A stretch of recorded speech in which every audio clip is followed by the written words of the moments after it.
Selamat datang seluruh tamu undangan di seminar BSI Digination. Kita minta untuk seluruh para tamu undangan untuk dapat berdiri karena kita akan menyanyikan lagu Indonesia Raya.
Silakan duduk kembali.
Assalamualaikum warahmatullahi wabarakatuh, selamat sore. Sepertinya masih kurang semangat, boleh sekali lagi ya. Harus sampai ke Jakarta Selatan ya suara kita ya. Selamat sore. Masya Allah, mantap sekali. Perkenalkan, saya Widya Tarmizi yang akan memandu rangkaian acara hari ini, di mana kita akan sama-sama belajar dengan nanti kita punya narasumber yang luar biasa yang bisa berbagi ilmunya kepada kita semua hari ini. Dan saya sedikit menjelaskan ya, kenapa sih kita harus berkumpul di ruangan ini yang pastinya UBSI ya dengan kesadaran penuh menyadari kalau ternyata sekarang lulusan kuliah itu juga perlu mempersiapkan sesuatu agar ketika mereka sudah lulus mereka sudah lebih siap. Untuk teman-teman yang ada di sini boleh tahu nggak sekarang tuh semester berapa sih? 4, seumuran loh kita. Ada yang sudah atau lagi menyusun skripsi? Oh, sudah sampai bab berapa? Bab akhir, keren. Berarti bentar lagi udah bisa ini ya, lulus ya. Nah, untuk yang udah deket banget nih timeline kelulusannya. Kira-kira apa aja sih yang sudah dipersiapkan sehingga nanti ketika keluar ya menjadi lulusan UBSI mau kemana selanjutnya. Maka dari itu ada slogan ya, ini katanya sukses nggak harus nunggu wisuda. Jadi di sini UBSI mau mempersiapkan teman-teman semuanya ya untuk bisa sukses sebelum lulus. Jadi kalau udah lulus makin sukses lagi. Tepuk tangan dulu dong. Nah, rangkaian acara kita hari ini tadi kan udah saya sampaikan kalau UBSI ini punya kesadaran penuh ya. Kalau kita tuh harus mempersiapkan diri karena persaingan juga Masya Allah, dan ternyata cari kerja juga nggak segampang itu. Tadi saya tuh sempat ngobrol dengan narasumber kita hari ini dan saya tuh dapat sedikit tips katanya tentang dua kata, personal branding. Dimana ini benar-benar harus kita punya, walaupun mungkin kita masih, lalatnya boleh pergi dulu nggak nih? Saya udah mandi ya. Nah, di mana ternyata walaupun kita masih anak kuliahan, ternyata personal branding itu sangat penting. Maka dari itu hadirlah ya seminar BSI Digination Personal Branding bukan cuman buat konten kreator. Boleh kasih tepuk tangan dulu? Luar biasa loh semangatnya.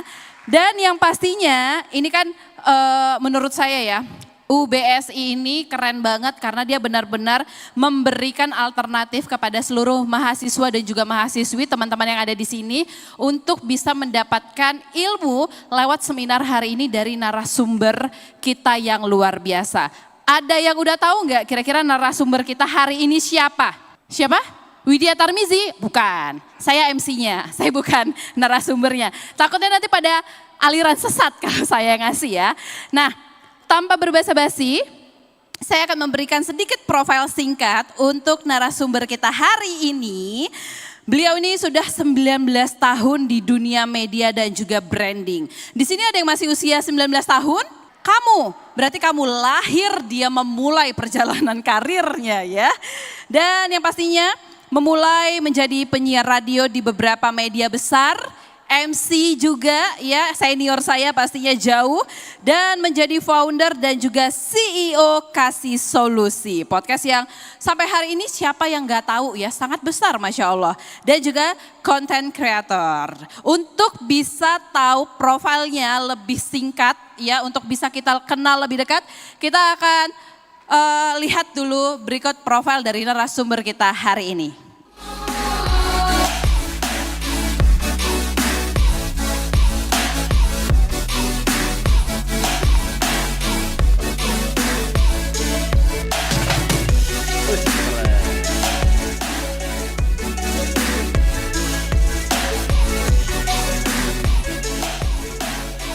Keren. Calon orang-orang kaya semuanya. Kuliah.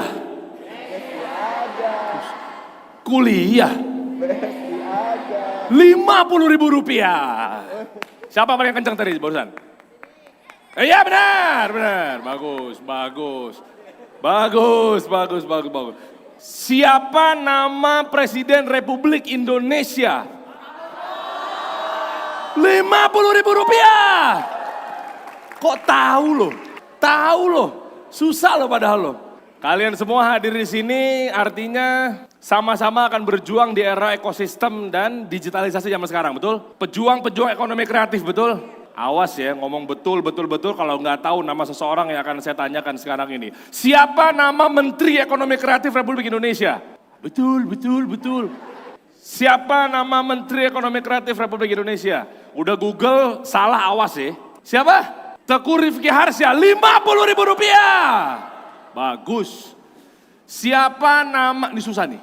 Siapa nama pemilik kampus Bina Sarana Informatika? Lu ngapain kesini? Pak Herman. Herman siapa? Tetangga gue Herman juga. Herman apa? Rp50.000. Keren. Sekarang susah nih, sekarang benar-benar susah. Ini gue serius. Kalau bisa keren. Lihat ya, susah ya. Siapa nama bapak lu? Siapa namanya? Widodo. Betul loh, Rp50.000. Gue tanya, lu tahu kan nama bapaknya dia? Tahu kan nama bapaknya dia? Nggak tahu kan, susah kan, dia tahu loh. Keren, tepuk tangan dong buat beliau. Mantap. Ini acara apa sih? Gue balik aja udah abis ini ya. Bismillah, assalamualaikum warahmatullahi wabarakatuh. Alhamdulillah wassalatu wassalamu ala rasulillah ma'ba'd. Ini harus di panggung ya katanya ya. Di panggung ya, boleh lah di panggung lah ya. Biar kelihatan mana orang-orang haters kasih solusi biar kelihatan. Gue udah tahu, media gue kan banyak haters ya kan. Oke, terima kasih. Sekali lagi apresiasi dong buat Obama. Tahu nggak lo iklannya BSI dulu Obama? Nggak tahu kan? Angkatan gue tuh. Jokodin, yang mirip Jokowi mukanya. Tahu nggak? Nggak tahu kan? Gue tuh BSI banget.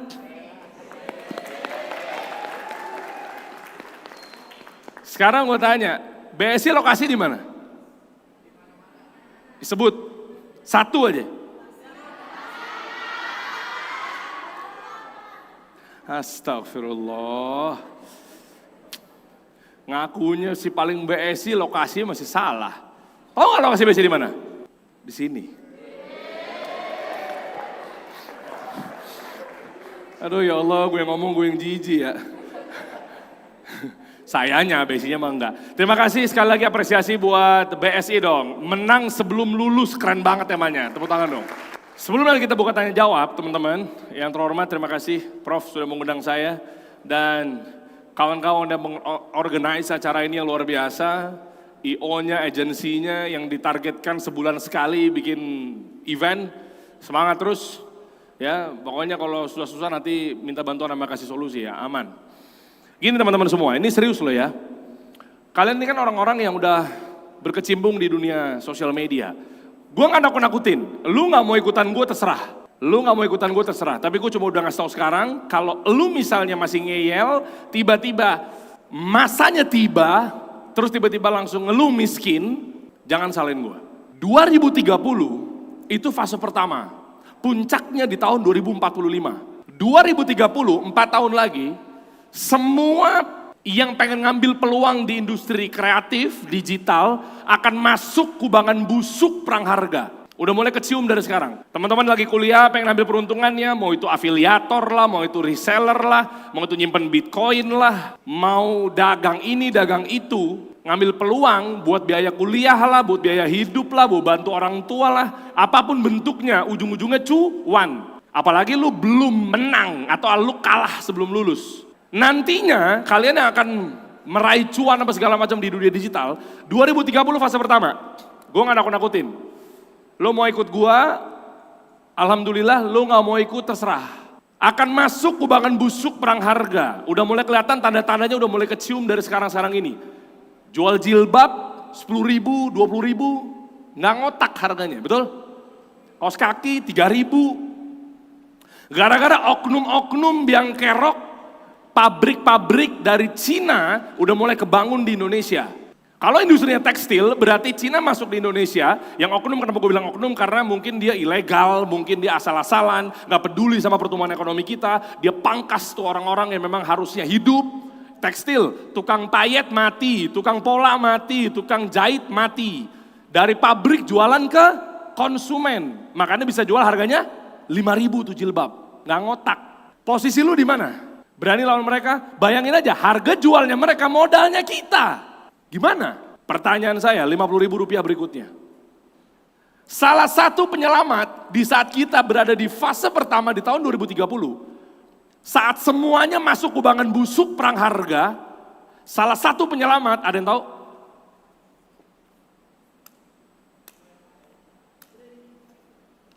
Hah? Apa? Personal branding, 50.000 rupiah. Tahu loh, sering ikutan kelas gue ya. Tahu dari mana? Diputar ya, curang, contekan ya. Tepuk tangan dong buat mbaknya dong ya. Kenapa gue bilang begitu? Sekarang saya tanya, Derry jualan sepatu bola, Arhan jualan sepatu bola, lu percaya mana? Clear ya, kita nggak janjian ya. Derry jualan makanan, bakso, mie ayam. Lawan gua, Next Carlos, Tan Boy Kun, lu percaya mana? Clear? Nah, yang berikutnya lintas gender. Jadi anggaplah kurang fair kalau gua. Bini gue deh, yang lu juga nggak tahu siapa-siapa kan? Bini gue jualan make up. Tiba-tiba di 2030 di masa yang sama, Tasya Farasya juga jualan make up. Lu percaya mana? Paham sampai di sini? Artinya Dery jualan sepatu bola 200.000. Arhan jualan sepatu bola harga yang sama. Nggak usah di bawahnya deh, 200.000. Fix. 9 dari 10 orang akan pilih Arhan. Apa yang dimaksud kesimpulannya? Berarti nantinya akan tiba bukan lagi yang dilihat produknya tapi tingkat trust-nya. Pertanyaan gua, gimana caranya lo menang sebelum lulus, tapi trust lo itu nggak naik di mana-mana. Ujung-ujungnya lo ngemis sama konsumen. Gimana cara ngemis? Boleh kakak, lihat kakak, cari apa kakak? Itu definisi produsen ngemis ke konsumen. Boleh kakak, nah itulah makanya kenapa kesempatan kali ini gue akan bahas gimana caranya ketika menghadapi nanti, jangankan ngomong 2030, lulus depan mata, berapa tahun lagi lulus? 2. Pertanyaan gue, lu lulus, lu mulai dari nol kan? Sama posisi gue tadi ceritanya Dery sama Arhan. Lu hobinya apa? Ya, hobi gak punya tujuan hidup, ngoding. Pasti lu tahu kan, ada satu personal brand yang muncul ke permukaan yang memang fokus ahlinya di bidang ngoding. Sebut namanya, ya anggaplah siapa panggilannya Sandika. Oke. Pertanyaan gue, gimana caranya lo menang sebelum lulus lawan Sandika? Kalau di saat itu jasa ngodingnya dia sebut berapa? Jasa pada umumnya deh, pasarannya lah kasarannya.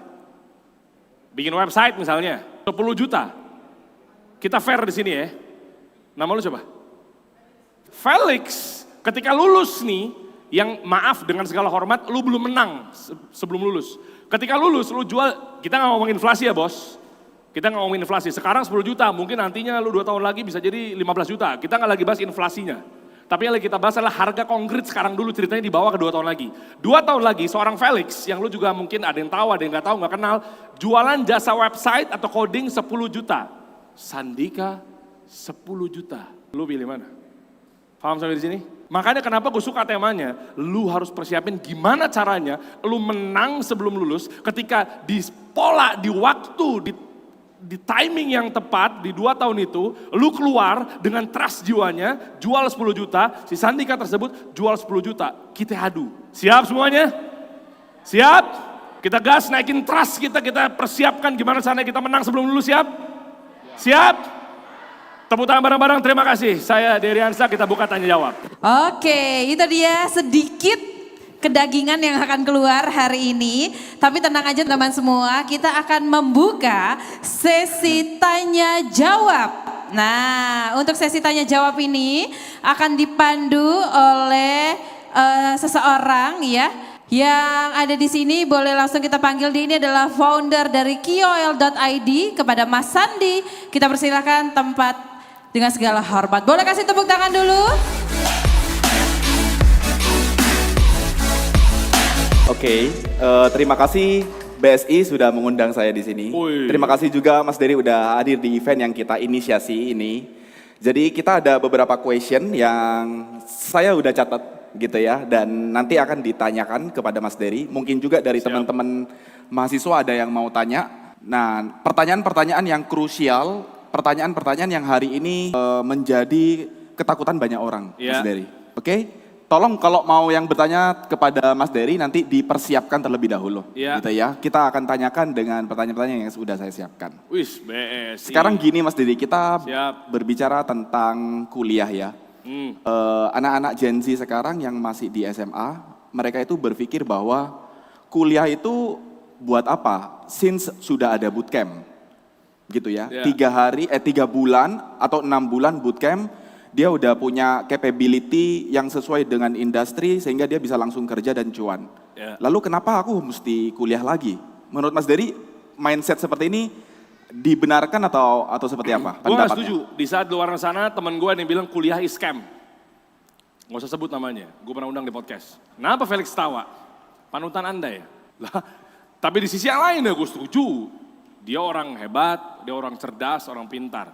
Tapi bukan karena gue berdiri di BSI, yang sebenarnya S-nya itu bukan sarana tapi solusi, ya itu cara gue ngejilat. Jadi gini, Bina Solusi Indonesia, keren ya? Keren. Boleh Pak, Profesor dipertimbangkan. Bina Solusi Informatika, keren. Gue gak setuju, kenapa? 20 tahun gue berkarya, bro, teman-teman, prof, dan kawan yang saya hormati. 20 tahun saya 2006 itu udah masuk ruang siaran. Jadi gue tuh gak pernah pindah industri, selalu industrinya adalah media. Dari awal sampai sekarang. Jadi menurut gue ini adalah satu privilege yang luar biasa. ketika fokus dalam sebuah hal atau industri. Sama halnya dengan bukan berarti medianya, tapi sama dengan kalau lu fokus di legal, lu fokus di coding. Menurut gue itu sepakat bahwa kita jadi ngelotok ilmunya. Nah yang gue ambil adalah Allah takdirkan gue tuh fokusnya di industri media. Itu yang pertama. Dan yang kedua, setelah gue pelajari selama 20 tahun learning, ternyata kenapa gue bilang gue gak setuju orang-orang yang sekarang gak dapetin cuan tuh gampang banget gitu kan. Tapi dengan tidak kuliah. Loh sekarang gue tanya sama lu, gimana caranya lu tahu fundamental ketika ada tsunami datang dari depan, lu ngeles kemana coba kasih gue dalil. Ini lagi bisnis nih, tsunami dari depan datang, analoginya begitu. Coba kasih gue satu, lupain dulu deh kuliah deh. Kasih gue satu ilmu lapangan, jawab aja secara konkret, apapun bentuknya alasan lu apalah. Tsunami datang dari depan, tsunami itu berarti kalau di bisnis kan cash flow, kompetitor, bahan baku naik, kebijakan politik, apapun bentuknya. Ya, itu namanya tsunami lah bisa dibilang. Coba kasih gua satu jawaban, tsunami datang dari depan, apapun di real life juga sama, ketika ada musibah, kalau lu ngerti, belajari tentang first atau safety first misalnya, tahu ya? Assembly point, lu tahu kabur kemana, lu tahu edukasi tentang kalau ada gempa, lu berlindungnya kemana, nah itu analoginya. Nah coba kasih gua satu arahan atau dalil, ketika tsunami datang dari depan, lu ngindarnya ke kanan, ke kiri, ke depan gak mungkin, ke belakang juga gak mungkin, karena nyapunya kan gini. Coba, dengan tidak kuliah, gue pastikan 80% jawaban lu fix ngawur. Makanya butuh kuliah. Kuliah itu akademisi, ilmu lapangan, workshop, apa lo bilang tadi? Bootcamp itu praktisi. Oh ya, kita akui. Akademisi, praktisi. Kita lihat, apakah kalau akademisi berdiri sendiri, bisa menyelesaikan masalah? Mohon maaf dengan segala hormat buat para dosen-dosen yang ada di sini. Belum tentu. Akademisi juga harus kawin sama praktisi. Praktisi sebaliknya, apakah ya dengan ilmu lapangan, lu gagal berkali teknisnya ngerti cara rumus FYP, bagaimana cara bikin konten, bagaimana cara bangun personal brand, terus tiba udah pasti berhasil? Belum tentu. Dijagain fundamentalnya. Nah saran gua ketika lu pengen menang sebelum lulus, dua-duanya kawin. Kayak begini nih, bukan gua lagi ngejilat nih ya. Kayak begini nih, ini bukti konkret bahwa akademisi dikawinkan dengan praktisi. Tepuk tangan buat BSI. Serius, ini. Acara ini bro. Nah makanya harus kayak begitu. Nah makanya kalau gue amati ngeliat teman-teman yang gue gak mau kuliah ada bootcamp. Bro, lu ntar ngerasain sendiri. Gue aja akhirnya memutuskan untuk mau nyambung kuliah lagi ke gelar-gelar yang berikutnya. Itu gara-gara di pertengahan jalan gue buta arah bro. Loh emang gue gak pernah gagal, loh sering gue gagal, bisnis gue bangkrut berkali-kali, pernah. Itu dibutuhin ilmu-ilmu akademisi. Makanya gue ngobrol lagi sama Prof di bidang bisnis manajemen, kalau gue di situ ya. Nanya. Tapi si Prof ini kan kebanyakan si Gen Z ya Mas Dedi, sorry. Si Gen Z ini kan dia pikirnya sangat kritis. Si profesor yang ngajarin bisnis aja, dia nggak berbisnis loh. Bagaimana mungkin orang yang tidak berbisnis ngajarin aku manajemen bisnis misalnya. Kenapa Ronaldo butuh pelatih? Kan pelatih juga nggak main bola. Oh, that makes sense. Tepuk tangan aja. Tepuk tangan. Ya. Iyalah. Jadi gue kemarin habis ngundang Prof Gema, The Billionaire Gema itu orang cerdas banget ya. Jadi gue juga baca market dari dia, belajar ekonomi, makro dari dia, apa segala macamnya. Prof Gema, kalau teman-teman belum tahu silakan aja cari Gema The Billionaire. Gue ngobrol sama Gema di podcast Kasih Solusi, udah tayang juga. Yang orang pakai jas coklat yang baru pertama kali diposting belakangan ini. Dia ngomong tentang, misalnya gue tes, coba Prof, lu kan suka mengkritik nih kebijakan-kebijakan pemerintah misalnya. Gue tantang lu jadi presiden sekarang. Kan gitu kan? Sama kan? Nah, jawabannya cerdas banget. Menurut gue, hidup itu ada kalanya, ada yang menjalankan, ada yang mengamati. Makanya layaknya di perusahaan, ada yang menjalankan namanya direktur utama, ada yang mengamati dan mengawasi namanya komisaris. Jadi kadang kalau udah di dalam kita nih imun. Butuh ada dari sudut pandang luar. Nah sama seperti halnya ada komentator. Memang tugasnya pengamat yang ngamatin, belum tentu dia jalanin sebuah negara, bisnis. Butuh orang dari luar untuk ngeliatinnya. Ya kalau gitu Ronaldo jalan sendiri aja. Nggak usah pakai pelatih, belum tentu loh pelatih-pelatih. Mohon maaf kalau gue salah ya. Kalau tidak salah salah satunya Pep Guardiola atau apa gitu misalnya. Yang bukan pemain yang bintang atau bukan, jangan-jangan dia bukan pemain. Emang ada sekolah kepelatihan. Oke. Ya jalannya sendiri. Kenapa dia mesti butuh pelatih? Ya. Iya kan? Bedanya sama dong, akademisi, praktisi. Akademisi manajernya atau pelatihnya, praktisi Ronaldonya, Messi-nya dan seterusnya. Nah jadi artinya, gue gak setuju ketika, lah kalau kayak begitu, kenapa harus begini. Ya harus butuh yang ngamatin. Iya. Nggak bisa, nah makanya itulah yang namanya kalau di dunia bisnis, akademisinya. Iya. Loh, gue sendiri setelah gue gagal berkali-kali, bangkrut ratusan juta, bangkrut miliaran, aduh udah kenyang lah begitu-begitu. Akhirnya gue coba belajar tau gak? Sekarang kalau lu tantang sama gue, misalnya lu tantang gue nih, lu tantang aja, silakan aja cek, bukan merasa paling jago ya, bukan benar-benaran ya. Lu coba aja tes, gue bisa jawab, dan jawaban gue pasti ada dalilnya. Lu mau giring kemana arahnya? Misalnya, bang gimana caranya naikin produk kita agar melesat ke permukaan dan kita menjadi beda dengan kompetitor. Lu mau pakai dalil mana? Seth Godin ngomong, Profesor Simon Sinek ngomong, Profesor Al Rice ngomong. Iya. Iya. Desain, bang gimana cara bikin desain yang bisa berkomunikasi secara visual, bikin key visual. Lu mau pakai dalil siapa? Profesor Walter Lander. Ini akademisi semua yang gue jawab. Ada lagi, bang gimana caranya di era disrupsi biar bikin kompetitor jadi nggak relevan nyikat kita. Gue bisa jawab pakai Profesor John Marie Drew. Apa dalilnya brand disruption? Yang lokal, Mas Dery. Prof. Renald Kasali. Ya boleh lah.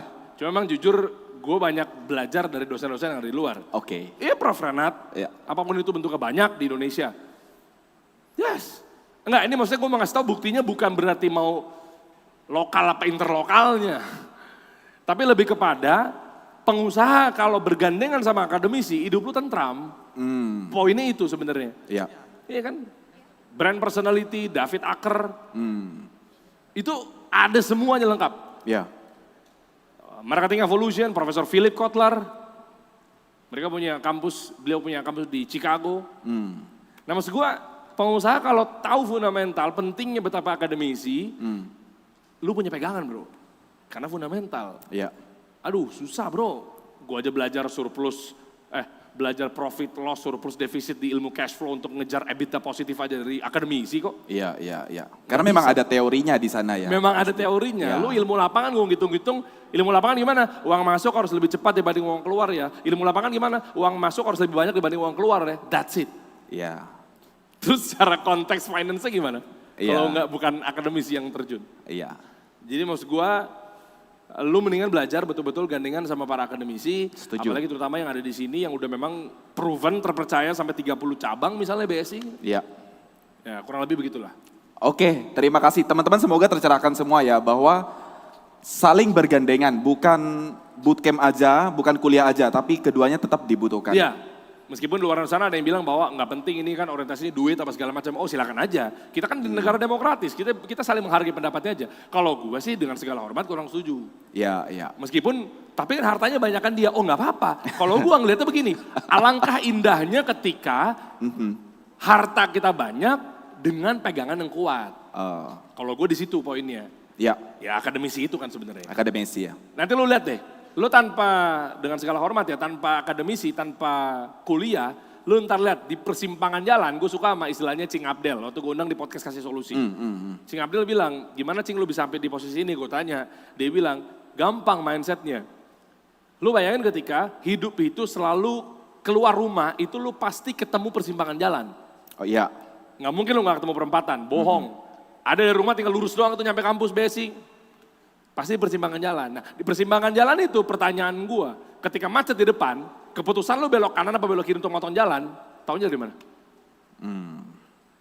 Itulah fundamental. Itulah akademisi. fundamentalnya. Yes. Di sanalah butuh akademisi dan teori di kuliah, which is itu. Berapa banyak genzi-genzi yang bangkrut gara-gara Korek, olahan-olahan Iya. oknum-oknum influencer finance? korek. Berapa banyak? Iya. Niru, kebanyakan niru gitu ya. Iya. Gimana cara ngatur buat investasi, investment, contek habis-habisan rungkat, gue di kripto 269 juta, lu serius? Iya. Gue jujur apa adanya aja, dalam semalam. Ternyata belajar finance investment tuh ada ilmunya ya. Kalau versi gue, meskipun di luar sana banyak yang sukses tanpa akademisi, ya udah silakan dengan jalurnya. Kalau gue tetap gue harus belajar sama profesor yang ngerti di bidang investasi. Iya. Yang memang ekspertisnya di sana iya. gitu. Oke, untuk pertanyaan kedua, sebelum masuk ke pertanyaan ketiga nanti dari tempatnya hasil riset kami, aku akan serahkan ke mahasiswa, adik-adik. yang mau bertanya untuk pertanyaan kedua ini? Silakan. Ya, sebanyak-banyaknya tanya silakan. Tuh, Mas yang pakai baju batik. Habis nikahin orang ya Mas ya? Oke, silakan. Perkenalkan namanya dulu sama pertanyaannya ya.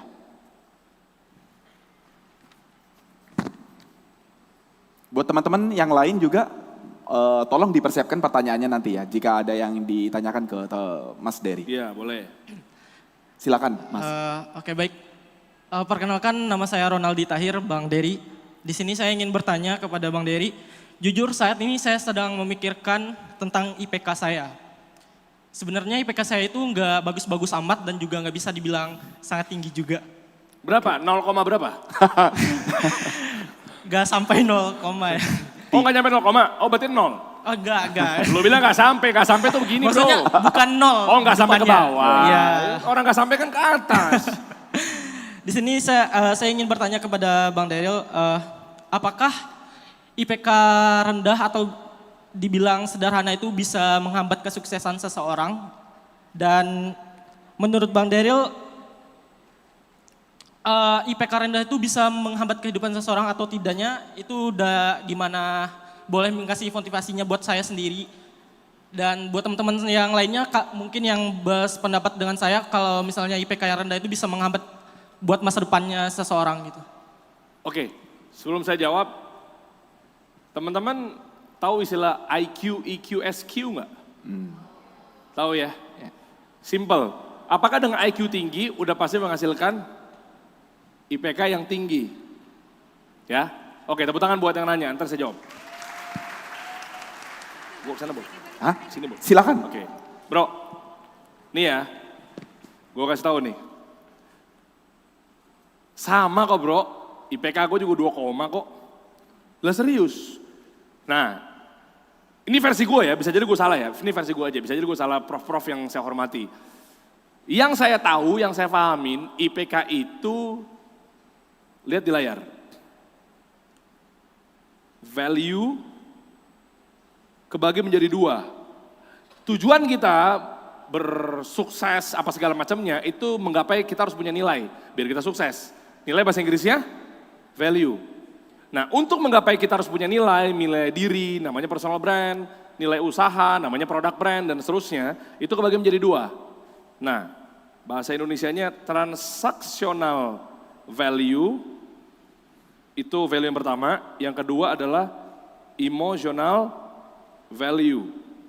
Ini tanpa mengurangi rasa hormat, terutama buat akademisinya, justru gue malah mengapresiasi buat para anak-anak kampus yang ada di sini. IPK menurut keyakinan saya adalah transaksional. Menurut saya, transaksional. Apa transaksional? Lu gak masuk, lu gak disiplin, lu malas, itu transaksional.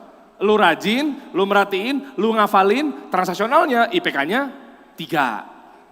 Lu gak masuk, lu males, ogah-ogahan, nitip absen, IPK-nya 2, 1. Itu namanya transaksional, versi saya. Nah artinya semua bisa di-create secara transaksional. Ya simpelnya, di luar dari otak nangkep, IQ rendah, EQ rendah, di luar itu ya. Ya tinggal lu rajinin aja masuk, transaksionalnya tinggal dikuatin, sering masuk, sering ngafalin, absennya bagus, ujian 3. Menurut saya itu transaksional. Nah, di value yang kedua namanya emosional.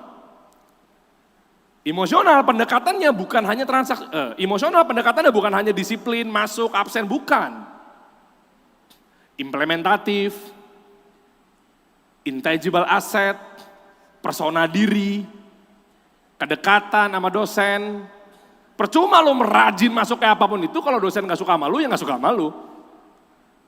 Simple. Apapun bentuknya. Attitude, itu emotional value. Plus IQ, EQ yang sifatnya implementatif. Contoh, lu ngerti ilmu ribet, ngasih tahu ke temen lu tanpa retorika, bisa gak lu? Gak bisa. Makanya harus belajar public speaking, belajar value pengembangan diri, which is itu ada di emotional value. Apa kuncinya kenapa gue bahas ini dulu, ke value kebagi menjadi 2, ujung-ujungnya kalau ukuran orientasinya adalah sukses, Apapun bentuknya, mau nilai, mau cuan, mau apapun bentuknya. Kalau gue nggak setuju ketika ukuran IPK lu misalnya 2, itu berbanding lurus sama kesuksesan lu. Enggak. Simpelnya gitu. Nah berarti di luar dari yang akademis, lu pelajari tentang non-akademis. Self-improvement, bagaimana cara negosiasi sama dosen. Itu semuanya pendekatannya salah satunya adalah emotional value. Nah makanya kenapa gue bisa alhamdulillah dikaruniai ilmu public speaking, retorika, implementatif, penggiringan opini, persuasif, itu di luar dari lu rajin masuk apa enggak. Nah jadi jawabannya adalah saran gue, nih game memang udah agak gila nih, dunia ini udah agak gila. Saran gue salah satunya buat penanya, dan lu semua yang ada di sini, gue titip personal brand. Personal brand, lu lihat di layar, nih hidup lu nih. 100% perjalanan hidup lu. Oke? Tengahnya di mana? Di sini kan? Personal brand itu mengcover 51% tentang perjalanan hidup lu. Itu 51%. Contoh, lu mau ketemu sama dosen. Diri lu improve, diri lu personal brand kuat, trust lu naik, lu tuh cuma nyelesain sisanya berapa? 49%. Itu kekuatan deh. Artinya, dengan lu belajar ilmu persuasif, penggiringan opini, naratif, dosen kegocek men. Lu serius gue.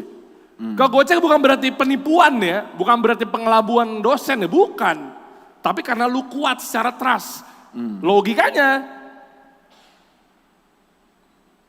dosen mau ngomong apa aja, tanda kutip ya, bukan berarti lu nipu ya.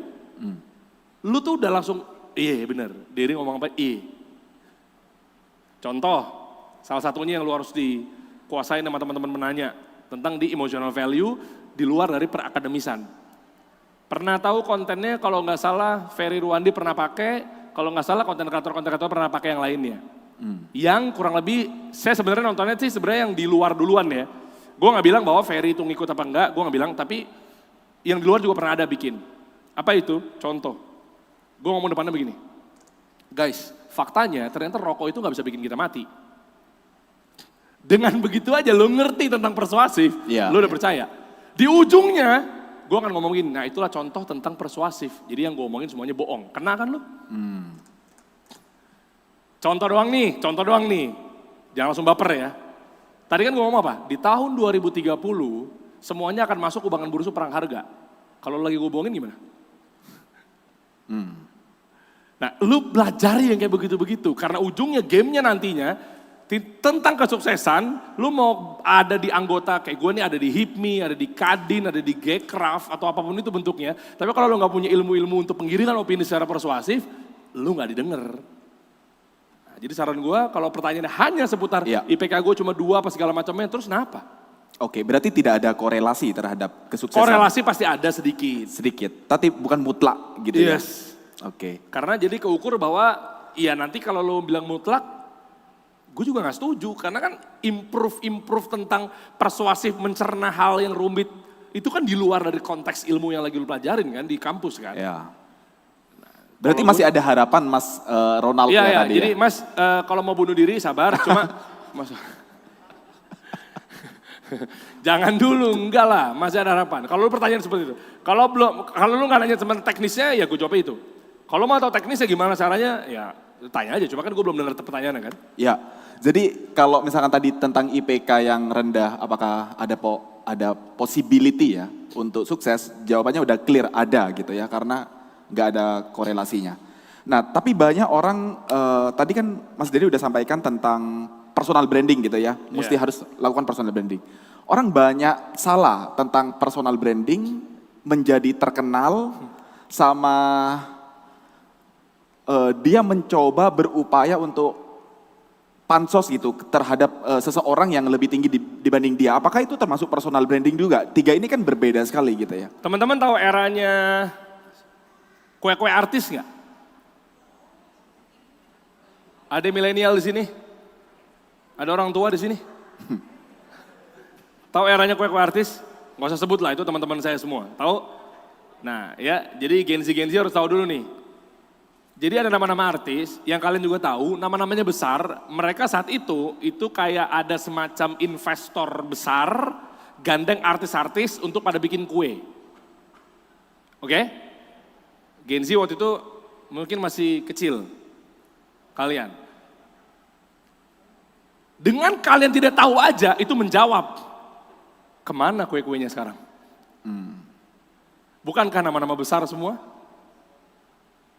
Ya udahlah, ini gue mau disclaimer nih ya, tapi disclaimernya bukan yang gue sebutin ini adalah bukan gara-gara dia nggak kuat secara personal brand, cuma modal terkenal doang. Disclaimer ya, tapi ini contoh-contohnya aja. Jadi pisahin antara cuma modal terkenal tapi sebenarnya nggak kuat secara personal brand. Emang ada bedanya bang? Iya, karena terkenal belum tentu kuat secara personal brand. Karena dua hal yang berbeda nih, terkenal personal brand beda mutlak.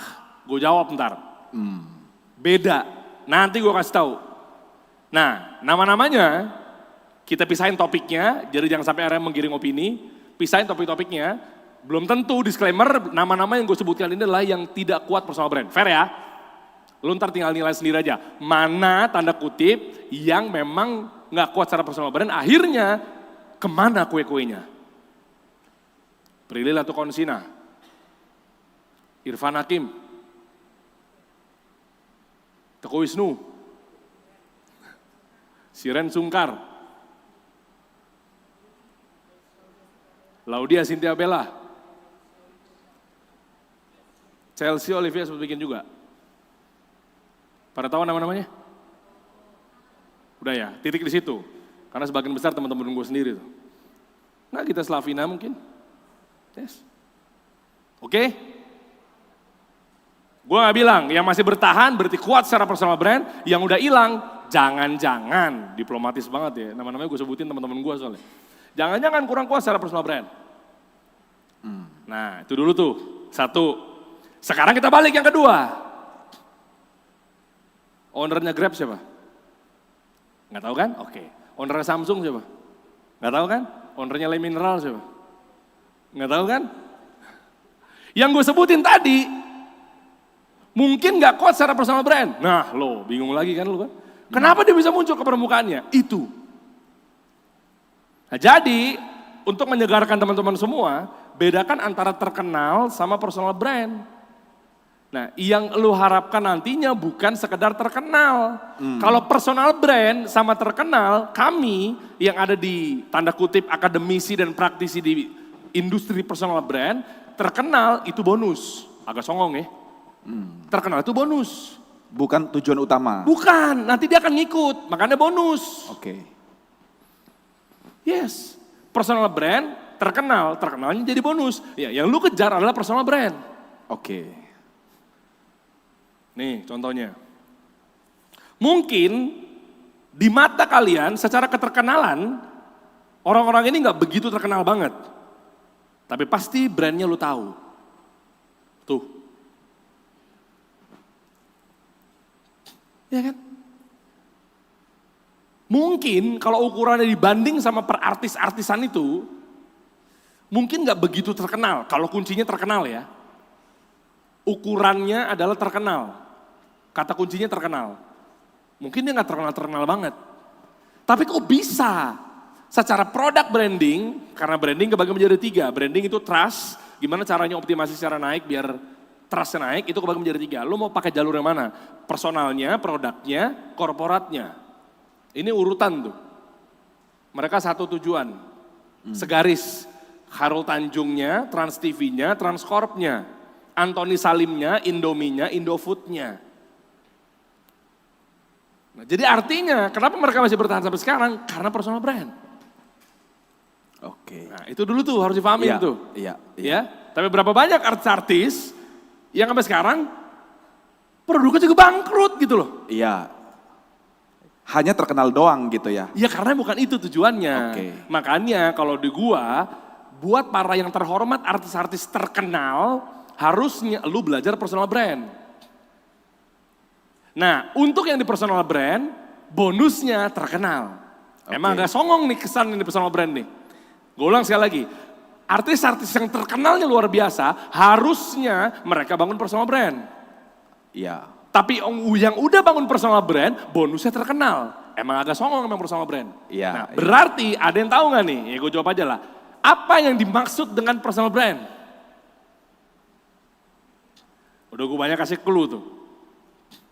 Apa yang dimaksud dengan personal brand?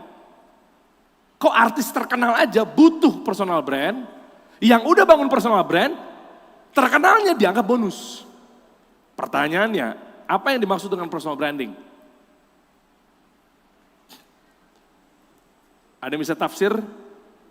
Yes. Silakan Ibu. Biasanya depannya saya kasih clue, agar gitu. Ya, menurut saya personal brand itu adalah kualitas diri. Itu yang pernah saya pelajari, Pak. Oke. Ada lagi? Iya boleh, kita gabungin aja ya. Saya belum bilang benar salah ya, kita gabungin dulu aja. Agar orang lain tahu identitas seseorang. Ada lagi? Udah malah makin kerucut nih. Cakep nih, gue demen nih. Silakan. BSI Mbak. ternyata kooperatif juga ya. Waduh, gue pikir wibu doang kalian. Kalau tidak salah, menurut saya personal branding itu apa yang orang lain lihat kepada kita yang menjadikan kita terkenal untuk mereka gitu. Terima kasih. Ada lagi? Satu lagi deh. Gue belum bilang benar salah ya. Siapa tahu semuanya jadi benar. Kalau digabungin jadi satu. Iya, Mas yang pakai jaket biru, boleh? Jas biru, boleh? Kok nggak ikutan rombongan? Nggak turun ke jalan? Oke lanjut. Ini aja, ya. Reputasi sendiri, reputasi. Boleh lah, tepuk tangan bareng-bareng buat kalian di sini. Itu apresiasi. Boleh lah, untungnya nggak ada yang fatal-fatal banget. Sebenarnya bukan benar salah, tapi lebih kepada kerucutnya. Gue coba kawinin semuanya ya. Personal brand adalah kegiatan.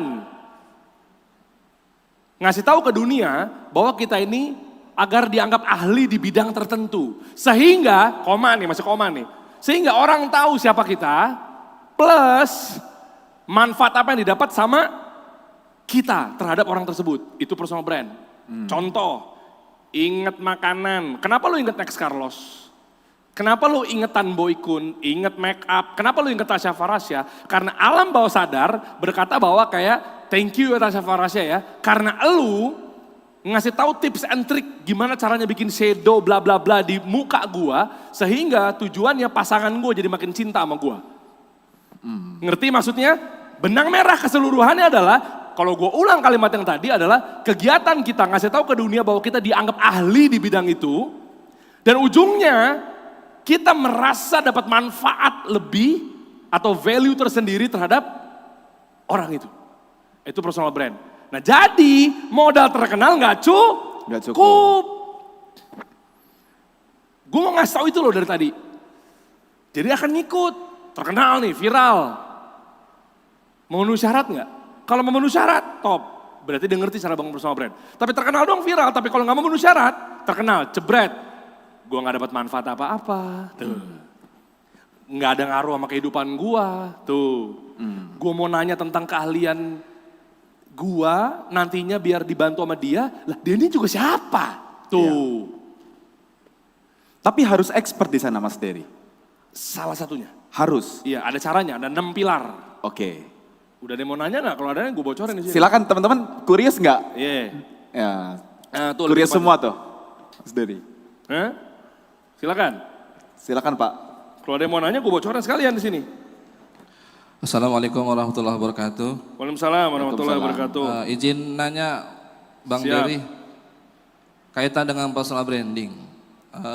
Yang saya tahu kalau Bang Dery yang saya sering lihat di TikTok itu kan seorang host podcast gitu ya. Siap. Dan saya menganggap bahwa personal branding dari Bang Dery itu sebagai host atau seorang podcaster. Ternyata di latar belakang sebelumnya adalah orang yang kerja di media. Pertanyaan saya, mudah mana membangun personal branding? Melalui hobi atau melalui pekerjaan? Oke. Terima kasih. Tepuk tangan bareng-bareng dong. Saya jawab, pasti akan bete kedengerannya bagi orang yang gak sepakat. Saya salah satu orang di dunia ini, salah satunya penganut gak percaya sama passion. Langsung mulai, gimana bisa kita sukses tanpa passion? Kan bukan passion gue, asik. Fahamin dulu ya. Oke ya. Nah, kan bukan passion gue, ada bantahannya Pak. Semua itu bisa di-create. Panjang, ini sampai subuh nih kita kalau bisa ngobrol. Gue gak mau lama-lama di situ. Nah, jadi kalau dikaitin mau itu pekerjaan, mau itu apapun, di layar teman-teman bisa lihat. Passion atau tidak passion, betul memang harus diakui ketika ada passion yang melekat. Mau lewat mana? Hobi, ini gue gabungin malah nih Pak. Hobinya atau pekerjaannya. Nah berarti belum tentu dia suka hobinya itu karena tuntutan pekerjaan. Kalau dari sudut pandang pekerjaan. Sudut pandang hobi, dia suka ngejalaninnya. Cuma gue gak pengen bekerja di bidang itu. Tuh. Jadi ini aja udah gak matching, makanya gue berani memutuskan bahwa passion itu bisa di-create. Itu dulu tuh. Nah create-nya asal tahu ilmunya. Boleh dimunculin?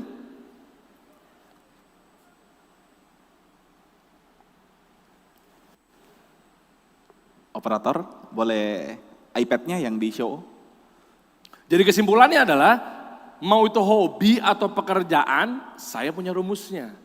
Mau lu nggak punya hobi di bidang itu, lu nggak hobi coding, tapi karena pekerjaannya dipaksa untuk nge-coding gara-gara demand-nya tinggi, misal, terus lu tiba-tiba pengen menjelma menjadi ahlinya di bidang coding, sehingga memberikan manfaat dan kita dikenal sebagai ahli di bidang tersebut, terus lu dapat memberikan manfaat ke gua, itu namanya personal brand di bidang coding, bisa. Nih, ada bocorannya nih. Memang kata manajer gue harus berbayar ya, kok gak bisa muncul di belakang?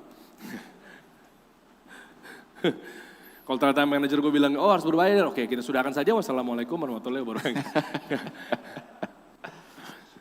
Atau yang kedua, pekerjaan lu di bidang itu, karena anak lu butuh makan, kadang gak ada pekerjaan lain, karena mau gak mau. Daripada gue gak punya duit, perusahaan yang available yang itu doang, yang terima gue di bidang itu, hanya ada posisi atau role, job description-nya di situ. Nah, tenang, bukan diri kasih solusi namanya.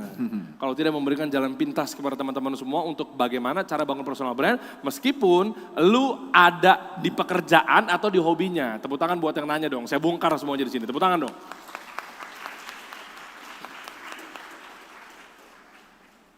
Mana? Nah ini wajah-wajah orang hilang yang saya maksud. Oh enggak. Mana nih? Munculin dong. Nah. Jadi mulai detik ini, gara-gara ini, saya nggak tahu nih ada di kampus apa enggak ya. Memang sejujurnya saya dapat dari penggabungan antara akademisi dan praktisi. Lu mau pekerjaan lo apapun, lu mau hobi lo apapun, jalan pintas ini udah ngasih tahu lu akan menang sebelum lulus. Jago banget gue bridging ya. 20 tahun penyiar radio. Tiba-tiba sono aja hashtagnya ya kan. Nggak rugi lah BSI ngeluarin bayar gue mahal loh. Nih, buat emas yang bertanya. Nggak peduli mau pekerjaannya apa. Sekarang saya tantang, saya tanya balik, saya bantuin. Tenang gak usah khawatir. Ini berlaku ke semuanya. Masnya ceritanya mau bangun personal brand. Terserah lah, gak usah malu. Tunjuk satu personal brand yang diinginkan, ini rumusnya nih pamungkas. Lo mau tadinya jelmaan apa, tiba-tiba lo mau jadi apa, gue kasih tahu caranya. Ini kalau gue jualnya 94 juta nih. Tapi karena gue cinta sama BSI jadi gak perlu. Oh, tepuk tangan dulu dong buat Mas Dery. Mau bidang apa? Iya apa? Di bidang edukasinya maksudnya guru, enggak kita ngomong personal brand. Guru kah, dosen kah, kan edukasi semua tuh. Guru. Guru di bidang? Di bidang, Maksudnya pelajarannya Pak, ngajar guru Saya kasih tahu nih. Di luaran sana guys, muncullah satu syubhat, syubhat, bahasa gue, iyalah jenggotan harus bahasa syubhat tuh. Di luaran sana, peperangannya terjadi luar biasa mas. Makanya kita harus ngerucut, biar gampang diingat secara personal brand. Para pakar menyebutnya, apa ngerucut, fokus dalam satu tujuan namanya niche. N-I-C-H-E, niche. Kenapa harus begitu? Karena biar kita, bonusnya tadi, terkenal, dianggap ahli di bidang apa. Muncul ke permukaan, namanya Sekarang di ruangan ini satu tempat edukasi namanya BSI. Gue tanya sama lu, pasti ada di kepala kalian siswa tercantik. Felix pasti ada dong. Nah, oke? Udah, nggak usah disamperin orangnya. Di ruangan ini pasti ada dong. Oke. Pasti ada tercantik. Di ruangan ini, di kepala kalian masing-masing, pasti ada mahasiswa atau mahasiswi. Tadi tercantik berarti terganteng. Di kepala kamu ada dong, ukti. Di ruangan ini, lihat clue-nya, rumus ter. Ini personal branding gue kasih tau dari dasar nih, sebelum kesini. Di ruangan ini, pasti di kepala kalian ada dosen terkiller. Nggak usah disebut namanya. Tapi tunjuk orangnya, enggak. Ada dong? Oke. Di ruangan ini kita percepat. Pasti ada yang orang termalas, tercantik, terganteng, terjelek. Pertanyaan gua, tadi berapa orang? 1. Kenapa? Karena jeleknya konsisten. Lah, gua kasih tahu nih. Karena cantiknya konsisten, karena killernya konsisten. Nggak mungkin tuh dosen, Senin killer, Selasa kamu udah makan. Rabu killer lagi, keluar kamu. Brengsek kamu. Kamis, dia dinobatkan sebagai guru terkiller, bohong. Karena cantiknya konsisten, karena gantengnya konsisten, gak mungkin tuh ganteng tuh laki, Senin ganteng, Selasa jelek, Rabu busuk, Kamis ganteng lagi, Jumat ganteng banget. Besoknya di kepala lo, kayaknya orang itu terganteng nih, bohong. Karena gantengnya konsisten, karena cantiknya konsisten, karena killernya konsisten, karena begonya konsisten. Ngerti maksudnya? Personal brand dasarnya harus konsisten. Yes. Itulah kenapa tadi saya nanya sama beliau, mau guru apa? Nggak bisa mas, saya mau guru PPKN, saya mau guru informatika, saya mau guru matematika, saya mau guru bisnis, nggak bisa. Sama aja dong, Senin gue mau ganteng, Selasa gue mau jelek, nggak bisa. Gimana caranya Anda dinobatkan sebagai guru matematika kalau Anda Rabunya bahas biologi? Itulah personal brand, makanya harus niche, kerucut. Nah makanya saya tantang sama Anda mau guru apa? Loh memang itu ilmunya, baru kita masuk ke sini dalilnya. Baru ntar saya tanya lagi, apakah itu pekerjaan Anda apa hobi Anda? Hobi, tetap gue jawab pakai ini, pekerjaan tetap gue jawab pakai ini, karena gak ngaruh lu mau hobi apa pekerjaan. Karena saya kan orang yang sampai hari kiamat gak percaya sama namanya passion. Tuh, gue ngomong begitu tuh, direkam kan? Ini tayang di Facebooker ya, oke. Derry kasih solusi sampai hari kiamat, insya Allah per detik ini tidak pernah percaya sama namanya passion. Silakan publikasiin, tayangin di TVRI. Saya bisa bantah pakai ini soalnya, karena memang ini ada rumusnya. Nggak peduli mau passion lo apa, hobi lo apa, pekerjaan lo apa, rumus ini yang gue kasih dengan cuma-cuma yang harusnya lo bayar 1 miliar, udah naik tuh, inflasi ya, sorry. Sorry. Guru apa? Guru akuntansi. Yes, kerucut, bagus. Mau gue tajamin lagi nggak? Ini emang lebih agak ekstrim nih. Akuntansi kan ada banyak kan? Kalau nggak ketemu, mentok di akuntansi nggak apa-apa. Tapi ada mentoknya nggak? Saya nggak paham dia apa mentoknya. Khusus di apa? Kalau nggak ada, ya udah situ aja. Udah nyerah, ya udah akuntansi. Sama-sama kita aminkan semoga beliau menjadi guru akuntansi dengan personal brand yang kuat. Tepuk tangan buat beliau. Nih. Di ujung kiri atas ada namanya ranking. Oke? Berarti ranking lebih tinggi ranking 1 atau ranking 6? 1. Kenapa ada tanda panah? Semakin bawah, semakin sulit bangun personal brand. Tanda kutip sulit itu bukan berarti busuk ya. Emang agak effort aja. Semakin atas, semakin gampang. Sulit sama gampang, ingat dasarnya personal brand? Masa lupa? Kegiatan ngasih tahu ke dunia bahwa kita ahli di bidang tersebut. Sehingga ujung-ujungnya orang yang lihat kita dapat manfaat. Karena kita ini siapa? Oke, masuk. Paling bawah, lo mau pakai silahkan. Tapi kalau agak effort, kalau agak transaksional, ingat transaksional lebih rendah dibanding emosional? Belajar tadi di awal ya. Oke, transaksional berarti hitung-hitungan. Kalau dia nggak kayak gini lagi, lu akan ditinggalin. Itu namanya transaksional. Tapi kalau lu mau kayak gininya, tanda kutip agak-agak slow-slow apa segala macamnya, atau kurang konsisten, masih dimaafkan. Ngerti? Cara mainnya kita mulai. Yang paling bawah promotion. Kalau masnya mau bangun personal brand, pakai jalur yang paling bawah, meskipun agak jauh rankingnya, tanpa mengurangi rasa hormat. Negara ini demokratis, berarti bukan berarti dia buruk. Karena ini yang saya pahamin.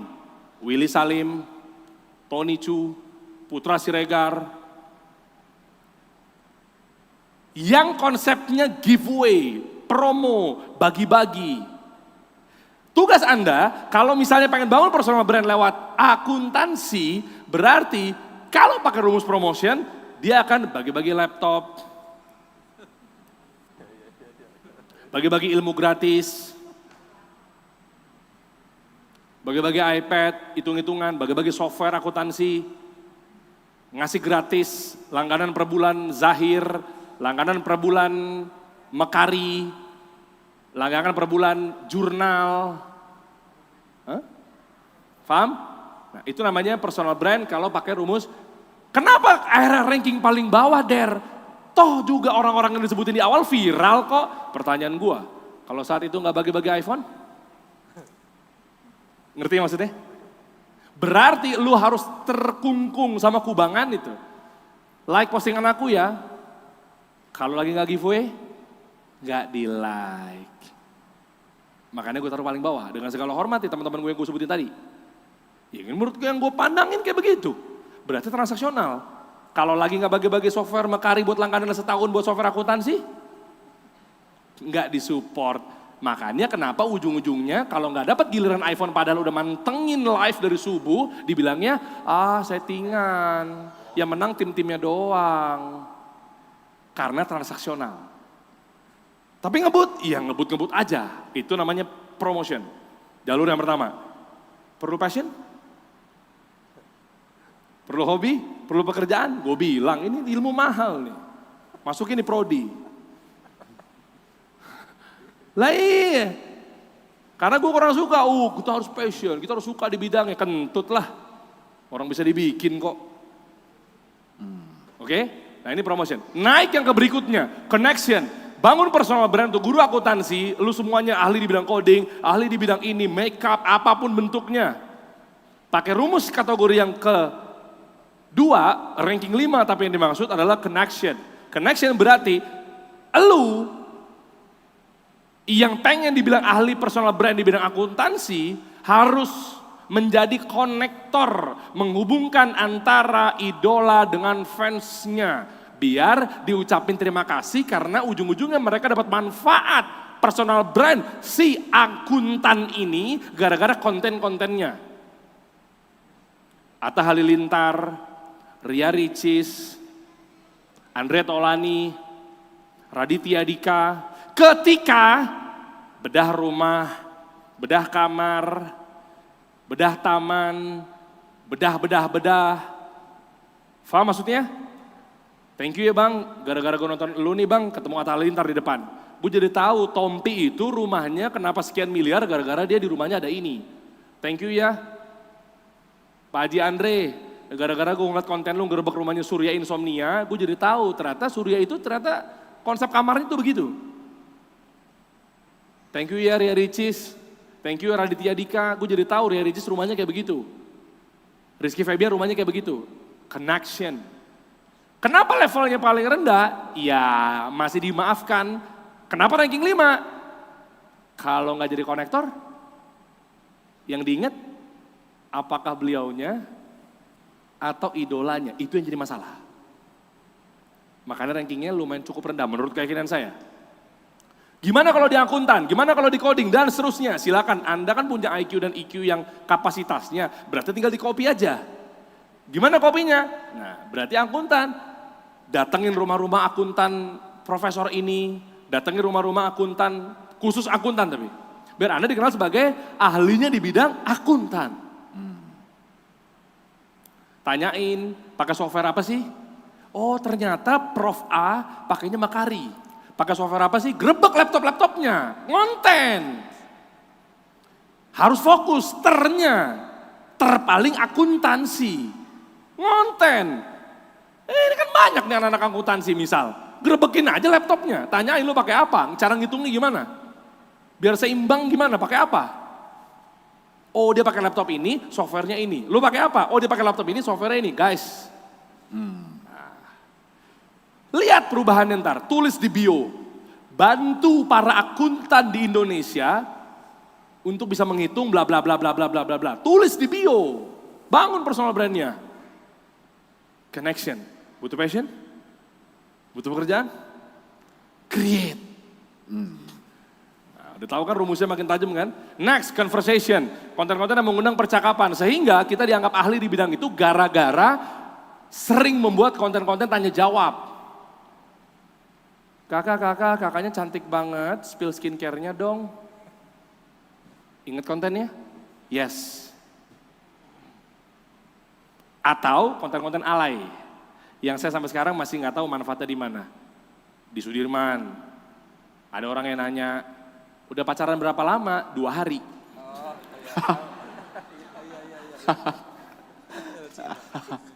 Yang gue pribadi nggak tahu kalau Felix mungkin disangkanya bermanfaat tuh konten ya. Kalau gue pribadi sih belum menemukan. Mana sih manfaatnya? Tahu kan? Tahu. Yang celananya melorot sampai sini? Iya. Oh iya? Iya. Yang kadang bajunya sampai sini gitu ya? Iya. Tahu kan? Iya. Gue gak menyalahkan orang yang itunya yang sampai sekarang gue, nih ada gunanya gak ya? Bukan, tapi gue melihat conversationnya. Nah tanya jawab, berapa harga outfit lo? Kenapa lo pakai laptop ini? Kenapa pakai software ini? Kenapa pakai rumus yang ini? Kenapa nggak pakai ini? Berapa harga laptopnya? Berapa harga softwarenya? Lebih cepat mana hitungannya? Kalau pakai rumus yang ini, ketemu debit kreditnya kenapa pakai yang itu? Kenapa nggak pakai pendekatan ini? Betul? Kan ada begitu-begitunya tuh. Beda-beda rumusnya. Ngonten. Butuh profesi? Butuh hobi? Create. Oke. Kalian ini sudah ada di panggung sandiwara dunia yang penuh dengan tipu-tipu. Create. Meskipun saya orang yang juga di garda paling terdepan, ini harus disclaimer nih, jadi kesana tertipu-tipu semua nih. Saya berharap mendoakan kepada Pak Prabowo, Pak Purbaya cepat bikin aturannya. Kalau industrinya finance, dalam hal ini akuntansi atau apapun itu, di Cina sudah berlaku peraturannya. Bagi influencer-influencer yang gak ada sertifikasi dan gak ada lulusannya, penjara. Karena gak serampangan yang ngomong di sosial media. Tapi ada sisi yang lain guys, tanpa mengurangi rasa hormat. Oh iya ya, bukan presiden kita kurang tegas. Kenapa? Karena BEI, Bursa Efek Indonesianya kita dengan S&P 500-nya di Amerika, literasinya masih jauh. Literasi di Indonesia dengan mindset pola literasi investasi baru berapa persen guys? 1-3%. Ini menurut keyakinan saya. Jadinya di Amerika berapa S&P 500 untuk mindset tentang literasi investasi? 70% Felix. Perbandingannya berarti 3 dan 70. Makanya ya Banyak scam. makanya influencer-influencer yang mungkin gak ada kapabilitasnya masih dibiarin. Ya itu maslahat yang saya yakini. Kan berharapnya kan penjarain aja Pak, cuma kan gak begitu juga mungkin di negara ini. Butuh literasinya biar minimal mungkin agak naik dikit ya literasi tentang investasi. Kalau industrinya finance, sama mau industri di olahraga, harus ada kapabilitasnya. Kalau di industri kesehatan, tuh keretak-keretak, itu harus ada kapabilitasnya, gak bisa salah-salan. Ya cuma mungkin begitu kali ya di Indonesia buat ngejar ketertinggalan yang saya yakini. Oke, nah itu namanya conversation. 3 entertainment. Pras Teguh, Somasi, Pothap, stand up comedian. Berarti ngomongin akuntansinya dibalut dengan hiburan. Ngonten. Persingkat, nomor 2, inspiration. Denny Sumargo, Deddy Corbuzier, Kick Andy, Tukul Arwana. Deddy kasih solusi. Konten-konten yang menjadi kitanya banget personal brand dari sisi inspirator agar dikenal di bidang itu. Yang menginspirasi. Biasanya konten-kontennya nggak jauh-jauh dari story atau kisah. Kisah tobat, kisah hijrah, kisah jatuh bangun, kisah sukses, kisah berdarah-darah, kisah. Mas, bikinlah media, bikinlah konten, undang akuntan-akuntan di BSI minimal atau se-Indonesia. Gali hidupnya. Dulunya pernah tinggal di kandang kambing ya Mas ya. Sekarang kok bisa jadi akuntan sukses? Gimana caranya? Ceritain. Itu bukankah Anda yang nonton Kasih Solusi begitu isinya? Undang akuntan lagi di mana, kampus mana, akuntan di perusahaan mana, akuntan-akuntan hebat, terkenal di Indonesia, apa segala macam yang kuat dengan personal brand, undang, tanyain. Sosok inspiring, ketemu di jalan, makasih ya Pak ya. Udah menginspirasi, saya jadi tahu ternyata hitung-hitungan untuk ngejar kesamaan angka itu nggak perlu pakai pola yang lama ya. Inspiring banget ya, dulunya dia susah hidupnya, sekarang dia punya menjadi begini. Inspiration. Nomor 2. Nah, yang terakhir adalah nomor 1 rankingnya yang kalau nggak lagi promo, kalau nggak lagi bagi-bagi tetap di like. Itu tujuan gua. Semakin atas semakin dapat manfaat, dia dikenal sebagai ahlinya di bidang tersebut. Education. Hampir yang tadi gue sebutin nama-namanya, termasuk yang sekarang berseliuran di FVP yang kalian save kontennya, yang kalian share kontennya, yang kalian like kontennya, yang kalian komen kontennya. Makanya nggak heran atau wajar mereka atau kategori ini ada di posisi nomor 1. Kalau lagi nggak bagi-bagi iPhone, tetap berguna tuh konten. Kalau lagi nggak bagi-bagi hadiah, tetap nempel manfaatnya. Education, tips, trik, bagaimana cara, langkah, kiat-kiat, tutorial. Kasih tahu cara ngitung cepat, debit kredit, kasih tahu cara ngitung cepat arus kas, kasih tahu cara bikin forecasting, kasih tahu cara bikin financial projection, kasih tahu cara ngitung EBITDA, kasih tahu pendekatan lewat apa, itu bikin konten. Barulah dari situ kesimpulan dari semuanya, belajar bikin hook, belum ada nanya kan? Ya, nanti kita tunggu pertanyaannya. Bikin hooknya gimana, bikin kontennya gimana, ada rumus yang berbeda, yaitu bab bagaimana cara bikin rumus pasti FYP. Ada. Oke, dapat? Itu dari saya untuk menjawab pertanyaan tentang personal brand. Tepuk tangan buat beliau.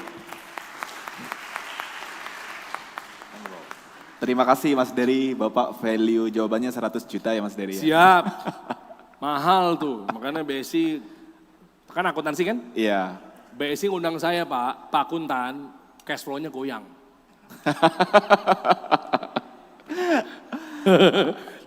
Oke. Mahal banget kali ya kesana ya. Lanjut dengan pertanyaan dari research dulu. Terserah, Mas Dery, bebas. nanti setelahnya dari mbaknya ya. Oke, sekarang Mas Dery, dari research KOL.id, kita melihat bahwa Gen Z itu mengalami anxiety dan in return dia akan lambung gitu, penyakit lambung, GERD segala macam karena AI dan mereka khawatir tentang masa depan mereka setelah lulus. Oke. Nah, di mana researchnya? Researchnya KOL.id. Iya, kita belum publikasikan karena emang iya, coba lihat. Kok bisa-bisanya gue nge-research itu juga sama loh. Wah, itu tempat riset gue ya. Mas Dery juga research? KOL.id dong. Oke, berarti risetnya sama hasilnya guys. Gue bantuin. Oke, jadi memang anxiety ini sekarang lagi meningkat karena AI, juga karena pekerjaan juga demand-nya menipis Mas Dery ya. Yang mana ini? Bukan di blognya kita, di bagian bawah. Bawah? Ya, nih di bawah-bawah ini hasil research kita. Boleh, maaf. Keren banget KOL.id. Bayar lu, tawa-tawa doang lu. Terima kasih. Nah, bercanda. Di sini. Enak, kalau ngundang gue tuh gue banyak membantu orang. Ya, besok undang lagi lah, yuk. Mana yang mana? Ada di sini ya, ya udah lah. Ya, itu. Ini mempersingkat waktu, pokoknya ada di sini ya. Lanjut, terus? Oke, nah menurut Mas Dery seperti apa nih Gen Z sekarang untuk menghadapi si AI ini? Apakah mereka perlu khawatir tentang masa depan mereka? Ketika mereka udah tahu personal branding, ada nggak sih guaranteed atau studi kasus deh, Mas Dery ngajarin murid-muridnya yang udah pernah diajarin tentang personal branding itu benar-benar ngubah hidup dia setelah dia belajar personal branding. Datanya menyebutkan itu? Oh enggak, ini research kita. Okay. Menurut Mas Dery, pandangan Mas Dery setelah anak-anak ini Gen Z ini belajar personal branding, iya. apakah ada semacam study case berubah hidupnya mereka. Ini setelah gue itu. kasih tahu pendekatannya di luar dari yang kita duga-duga ya. Kalau langsung ke jawabannya straight to the point itu udah gampang. Ya kan? Oh jawabannya begitu, mutlaka begitu. Tapi gue mau coba jawab yang pertama, itu alur dari pendekatan yang berbeda. Apa itu? Dengan personal brand, hidup lu lebih ketata dan lu lebih behave. Behave apa ya? Lebih jaga diri, lebih mawas diri. Contoh, lu nih misalnya nih, ukti yang pakai baju pink. DM gua, masuk ke request. Bang, salam kenal. Boleh nggak gue memantaskan diri sama lo? Gua mau balas mikir 1143 kali. Loh iya dong. Kenapa? Karena behave. Behave-nya apa? Ntar gue kasih tahu. Di jalan, depan BSI, tempat pijet nih. Gue mau melipir, mikir. Itu personal brand, dari pendekatan yang berbeda. Berarti hidup lu lebih ketata. Mau ngobrol sama dosen, mau aneh-aneh, mikir. Apa maksudnya? Takut di screenshot chatnya, gara-gara gue main asal bales. Mampir tempat spa aja, gue pernah waktu itu mampir ke minimarket, sebelahnya itu ada massage. Gue kadang nyuruh driver gue, karena kalau di ruko-ruko gitu kan di minimarket nih, ruko-rukonya nempel-nempel bro, sebelah tempat massage bro. Terkenal lagi, ternama. Terus gue gak dapat parkir di depan minimarketnya. Driver gue harus di sini. Gue effort. Om, nanti abis aku keluar, geser dikit ke sini ya. Dia gak ngerti, kenapa emang di sini gak apa-apa? Ah udah ntar gue jelasin lah. Segitunya guys. Kalau ada orang tahu mobil gue, ngapain dia dipijet? Gila kan? Nah itu terselamatkan dari sisi personal brand. Hidupnya berubah gak? Berubah. Oke. Bukan berarti harus udah pasti, udah kayak nabi gitu, udah gak mungkin. Cuma minimal hidup lu ketata. Mau kemana arahnya? Kita turunin aja, disiplinitas, attitude. Nah makanya kalau gue ngeliat pendekatan personal brand itu gak melulu tentang conversion, cuan, sukses, gak melulu di situ, itu oke lah. Tapi lebih kepada ada pendekatan yang lain ya, kalau pertanyaannya adalah hidup Gen Z itu lebih benar, kalau gue paksa deh bangun personal brand, lu lihat nanti efeknya. Bikin konten jadi tiap hari, bukan kayak itu disiplin. Tidur jadi lebih rapi, itu efeknya kemana-mana. Kalau efek tentang cuan, berkualitas, dari tadi udah kita ngomongin, itu biasa, ya oke lah. Tapi lihat pendekatan-pendekatan yang lainnya. Tidur jadi lebih ekstra, besok gue ketemu orang, oh syuting, oh sama Raffi, waduh kalau gue oleng nih gimana nih? Nggak bisa ngimbangin sama Raffi. Gue tidur jam 9 mau gak mau. Lu gak punya personal brand, asal hidup lo, yakin gue. Felix jam 2 dia baru tidur. Bener. Karena nggak ada sesuatu yang dia harus jaga. Urgensi, Urgensinya betul. ya, Mas Dery. Oke. Jago nih yang punya KOL.id nih, pantesan dia punya platform. Oke, Ya terima bener kasih. bro, Ya, nggak ada sesuatu urgensi dengan seperti itu. ya. Iya kan? Ya, itu memang udah konsekuensinya. Nah makanya saran gue, personal brand kalau lihat dari sisi yang lain yang ngubah hidup lo, yes. Oke. Dari sisi yang berbeda pendekatannya, biar lebih diperkaya aja. Jadi jawabannya jangan ngubah hidup lo, sukses, uang mulu, kan belum tentu uang. Iya. Banyak hal-hal positif lain ketika lo bangun personal brand. Oke, terima kasih Mas Dery atas Yoi. jawabannya. Mungkin yang terakhir dari adik-adik mahasiswa, silakan Mbak. Terakhir, katanya sampai maghrib. Boleh, kalau mau. Gua kasih bonus lah buat BSI lah sampai maghrib, terusin aja. Silakan. Ya enggak, kecuali kalau ada pembintang tamu yang lain ya, gue mah kagak tahu. Ini angkat tangan mulu dari tadi, Khadijah nih, itu kasihan deh. Iya, silakan. Itu dulu. Baik, sebelumnya perkenalkan nama saya Adelia Nurfadia. Saya mau bertanya sama Bang Dery. Sekarang kan konten kreator di Indonesia tuh udah jutaan ya. Nah, kalau baru mau mulai personal brandingnya sekarang itu apa nggak telat? Dan gimana caranya biar bisa jadi sebesar mereka juga? Terima kasih. Siap, sama-sama tepuk tangan buat Delvia. So? Namanya tadi siapa adik? Delvia. Oke. Enggak, Udah jutaan tuh Mas Dery katanya konten creator. Gimana nih caranya kita berbeda gitu ya? enggak. Kan lu mau pakai dalil mana? Profesor Seth Godin, bisa. Jadilah sapi ungu di antara sapi-sapi yang warnanya normal. Bisa pakai Seth Godin. Nah cuma teman-teman lihat ya, ini pertanyaannya gue suka banget. Kenapa? Teman-teman jangan terjebak, terkungkung sama yang namanya diferensiasi. Gue kurang suka sebetulnya kalau mentah-mentah istilah diferensiasi sama inovasi. Lu lihat bedanya. Bukankah diferensiasi bagus bang? Bukankah inovasi bagus bang? Salah. Kalau berhenti di situ. Contoh. Kalau gitu, kalau misalnya diferensiasi, model diferensiasi bro. Gue bikin aja, misalnya gue jualan burger. Gue pengen ahli di bidang burger, jadi chef, personal brandingnya. Kalau gue itu gue bikin aja deh tingkatan bannya, rotinya sampai surga. Kan gak gitu jadinya. Wow, setinggi surga aja, biar beda. Oh, campurin es sama Milo aja, jadi es kepal Milo. Pertanyaan gue, mana es kepal Milo? Hilang tuh. Kalau sekedar beda. Nah, dan yang kedua, jangan gitu mindsetnya. Kalau kita urusannya udah banyak sejuta orang manusia, tapi kita ngerti cara ilmunya, nah nama ilmunya ketika udah banyak yang beredar ke permukaan, yang membedakan antara salah satunya pasti niche-nya, pasti positioning-nya. Contoh, kenapa tadi gue giring tentang akuntansi apa segala macam yang lebih tajam, semakin tajam, semakin kerucut, sudah terjawab tentang diferensiasi. Jadi nggak perlu kita sok-sok beda, pakai baju warna aneh-aneh, tapi dengan kerucut secara positioning udah selamat hidupnya. Karena dia dianggap sebagai ter yang tadi. Nah jadi kalau jawabannya pertanyaannya adalah, udah ada 1 juta, 2 juta, 3 juta, gas. Karena orang itu percaya sama sebuah preventif atau pilihan dan persepsinya, itu nggak ada urusan tentang udah banyaknya, sudah munculnya, nggak ada. Tapi siapa yang mencuat ke permukaan secara kerucut, secara niche, dialah pemenangnya. Jadi bukan sekedar cuma diferensiasi, tapi dia ngerucutnya secara positioning. Ngerti maksud gue? Ngerti, paham. Jadi semakin niche, di dalam niche ada niche lagi, semakin tajam, itu semakin jadi kalau gue terbantu ya. Iya, kalau gue lihat di layar teman-teman. Nih, kita hapus dulu ya. Nih, kalau gue begini, baginya semakin niche. Ngerti nggak kenapa harus niche, super niche?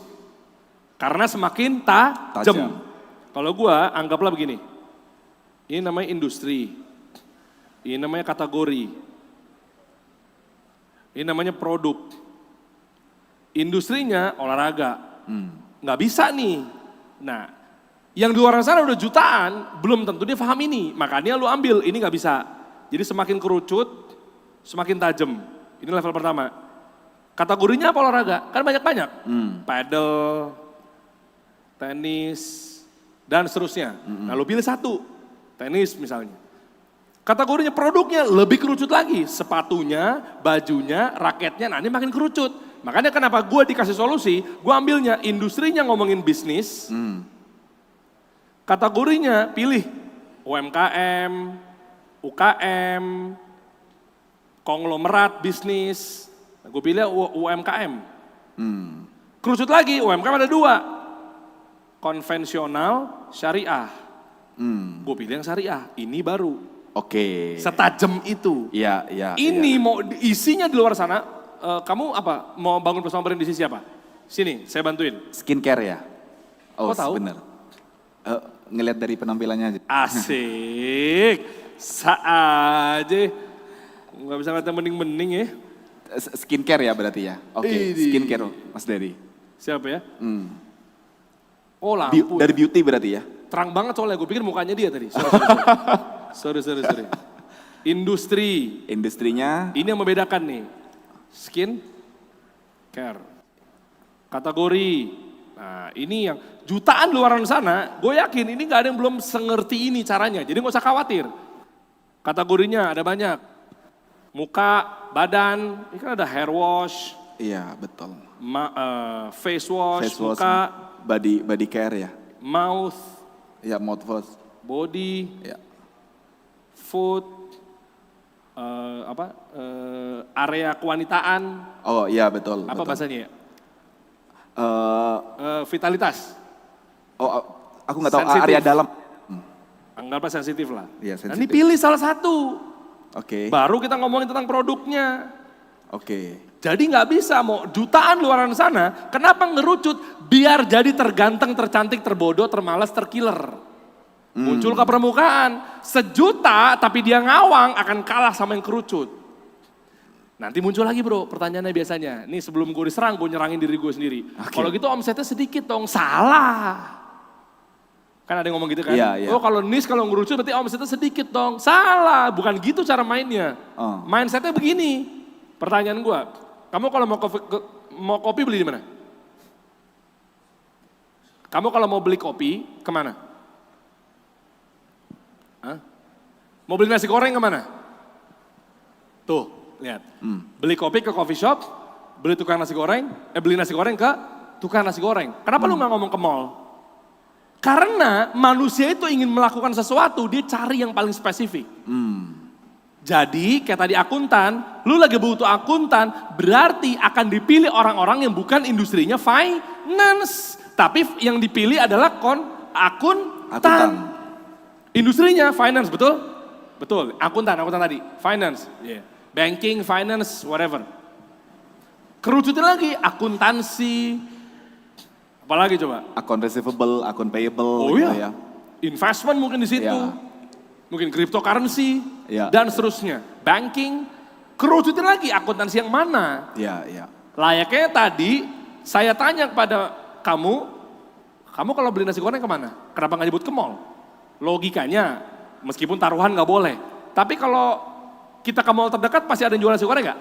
Pasti. Kenapa kamu bilang nyarinya tukang nasi goreng? Itu manusia, setelah bawah sadar. Oke. Anggaplah taruhan boleh, kamu mau kopi, oke ya udah. Kenapa nggak jawabnya? Lu kalau mau beli kopi gimana? Gue lagi pengen kopi ini, gue pengen ke mall. Pasti nyebut kopi kenangan dan seterusnya. Namanya kan coffee shop kan, produknya kopi kenangan. I see. Itu maksud saya. Industrinya kuliner, kategorinya kopi, produknya lebih ngerucut lagi. Nah jadi manusia itu ingin membutuhkan sesuatu pasti secara kerucut. Ini rumusnya. Nah kalau kamu mau skincare nggak bisa kamu dianggap ahli di bidang skincare, pilih. Layaknya, kamu pasti tahu tentang Scarlett gara-gara fokus di bidang lotion. White Lab fokus di bidang serum. Skincare Azania, apa? Ya itulah pokoknya. Ya kan? Azarin. Hah? Azarin. Iya kan? Pasti sunscreen kan? Iya. Yes. Mereka aja melakukan hal itu. Lah kita siapa? Azarin fokus sama sunscreennya meskipun dia jualan yang lain. Bukan kata-kata burger dalam Burger King. Padahal dia jualan ayam. Bukan kata-kata donat dalam Dunkin. Padahal dia jualan hot coklat. Bukan kata-kata kopi dalam Kenangan. Padahal jualan roti juga. Bukan kata-kata fried chicken dalam Kentucky. Padahal jualan kentang. Fokusnya dimunculin ke permukaan sehingga ingat ayam, ingat KFC, ingat kopi, ingat Starbucks dan seterusnya. Nah sekarang tentukan pilihanmu, kamu mau yang di mana? Nggak bisa cuma industrinya skincare doang. Iya. Tepuk tangan buat yang bertanya. Oke, semoga menjawab ya tadi mbaknya ya. Kerucutin. Langsung pilih mau Mau kategorinya produknya apa ya kan, kategorinya apa. Tadi ada mau bertanya nih, gue mau ikut panitia aja ya, masih ada waktu nggak? Gue mau ikut aja. Sebenarnya udah nggak ada waktu. Oh karena ada acara lagi? Bukan, acaranya Mas Dery the only one bintang tamu kita sebenarnya. Oh udah Tapi, memang, kalau gue sih pengennya sampai maghrib. Kalau lu misalnya mau berhenti mah ya gue mah enak hidup gue. Oke, gimana panitia? Prof, satu kali lagi oke ya? Serah. Satu kali pertanyaan. Boleh Mas yang pakai kacamata yang tadi di depan sudah nanya Mas Dery. Felix. Ya, silakan. Ya. Oke, assalamualaikum warahmatullahi wabarakatuh. Waalaikumsalam. Selamat sore semua, selamat sore Bang Dery. Mungkin pertanyaanku sedikit out of topic gitu. Kalau yang teman-teman lain tuh nanyanya tentang personal brand. Oh nggak harus, bebas. Oke, Iya. aku lebih fokus nanya ke bisnisnya mungkin. Iya boleh. Mungkin sedikit cerita saja. Aku emang sekarang udah sedang bekerja juga di bidang IT gitu sama 1 sampai 2 tahun. Nah sekarang tuh lagi pengen nyoba bikin bisnis gitu. Bisnis di agensi IT tersebut. Tadi sempat disinggung kasih solusi itu rugi sampai ratusan juta. Gitu. Bisnis gue yang sebelumnya. Oh bisnis yang sebelumnya. Meskipun oke. dikasih solusi pasti naik turun. Merah, hijau, tapi alhamdulillah hijau. Oke. Cuma lo mau nanya yang pas rugi signifikannya sebelum ada kasih solusi, atau pas kasih solusi sempat terganggu dalam cash flow. Lu mau nanya apa dulu nih? Rugi signifikannya. Oh ya udah, berarti sebelum kasih solusi. Oke. Iya. Gimana cara Bang Dery tuh recover dari rugi tersebut? Gitu. Kalau misalnya kita nih yang pengen buat bisnis contohnya, banyak startup yang gagal. Maksudnya ongoing bikin bisnis atau sudah punya bisnis? Sudah punya bisnis. Oh. Saya sudah punya PT atas nama saya. Bisnisnya apa? Industrinya apa? Lebih ke agensi IT karena emang fokusnya di Software IT. house. Produknya Software. apa? Produknya apa? Jasa. Produknya kita saya lebih ke jasa, tapi sekarang kita ada produk aplikasi kasir juga lagi develop. Oh, Pakai POS ya? kasir. SISS ya, gitu. Pertanyaannya mungkin lebih gimana cara Bang Dery itu recover gitu. Karena kan sepengetahuan saya, startup tuh 90% gagal. 90% gagal. Gimana cara Bang Dery itu bisa recover yang ruginya itu sampai ratusan juta atau bahkan sampai miliaran. Dan gimana caranya si kasih solusi ini bisa mencapai segede sekarang gitu. Mungkin amin. bisa dikasih tips untuk kita-kita yang ingin memulai bisnis Menarik. tapi takut rugi. Jujur saja saya waktu itu sempat nyemplung ke bisnis franchise, itu rugi 5 juta. Gitu. Itu sudah buat saya down kayak gitu. Mungkin bisa dikasih solusi. Itu sih pertanyaan saya Bang Dery. Oke, Terima kasih. ruginya waktu itu dia pas 5 juta. Gini bro, ini sebelum gue jawab detail ya. Ya. Kegagalan itu kan dari banyak macam-macam, makanya kenapa di bisnis ada banyak departemen kan. Ya, ini kalau waktunya lebih dikit nggak apa-apa ya? Gak apa-apa, Nggak silakan. apa ya? Ini soalnya ada counting down-nya di sini. Oke, gini bro, kenapa di bisnis itu ada BOD yang masing-masing memegang departemen? Oke, makanya di luar CEO-nya, di luar chief eksekutifnya, di root-nya, ada direktur marketing, ada direktur keuangan, ada direktur operasional, ada direktur HRD, ada direktur IT, ya, CTO tekniknya, ya kan, ada direktur keuangan tadi udah, direktur investment kadang juga ada, chief investment officer, kayak Pandu Syahrir di Danantara, atau kayak Doni Oskaria di COO di operation di Danantara dan seterusnya, CEO-nya kan Pak Rosan. Nah itu ada departemen-departemennya. Nah masing-masing departemen secara bisnis itu bisa menjadi biang kerok kegagalan. Nah makanya gue mau tahu dulu nih, soalnya kalau dijawab ini kalau kompleks takutnya nggak tepat sasaran. Jangan-jangan lu boncosnya di departemen marketing. Berarti solusi yang gue hadirkan adalah bagaimana cara optimalin pemasarannya. Yang kedua, jangan-jangan lu boncosnya dari segi arus kasnya. Berarti yang gue jawab pendekatannya pakai direktur finance. Jangan-jangan lu salah ngerekrut karyawan, berarti pakai direktur HRD. Nah makanya gue mau tahu dulu. Kemarin 5 juta yang hilang lenyap begitu, kegagalan apa, kesalahan apa yang lo lakuin? Asal masuk ke bisnis franchise. Apanya? Pemasarannya? Lebih ke pemasaran, lebih Oke, ke risetnya. Ya. Tepuk tangan buat Felix. Makasih Bang Dery. Nah sama-sama. Nah baru ini clear. Ya, terakhir nih, ini buat semuanya. Pemasaran berarti kan? Cocok. Atau CMO, atau Chief Marketing Officer yang bertanggung jawab di sini. Siapa direktur marketingnya? Lu sendiri. Iya, bisnis sendiri. Nah, nggak punya ilmunya kan? Makanya kuliah. Kan gue bilang, mana ilmu praktisinya? Makanya kuliah. Akademis dan seterusnya. Ya udahlah, qadarullah, ntar gue kasih tahu. Di marketing itu pendekatannya, ini langsung buat keseluruhan gue tutup dengan fundamental detail banget nih. Yang mungkin jarang dibahas di umum, kampus dan seterusnya. Kuncinya yang pertama, lu harus, gue mau pakai bahasa yang agak ribet-ribet tapi ntar gue terjemahin ya. Customer behavior, ini biang keroknya selama berpuluh-puluh tahun ternyata ini penyakitnya. Pemasaran yang gagal berarti dia gagal secara membidik perilaku konsumen, itu dulu. Perilakunya. Jadi lu harus pelajari dulu ya, gue hapus ya biar cepet ya. Perilaku customer, oke? Nah lu harus pegang. Berarti perilakunya nggak cocok. Level paling bawah perilakunya, kenapa lo gagal? Kalau di franchise, level paling bawahnya adalah ketika berperilaku membeli sesuatu. Level paling bawah nih, contoh satu. Ini ada store makanan, ini franchise-nya, F&B, franchise-nya, bro, F&B. Ya. Ini level paling rendah nih, level paling rendah tentang perilaku nih. Ini ada restoran, ini yang pertama nih. Oke, restoran. Yang kedua, ini booth. Pinggir jalan.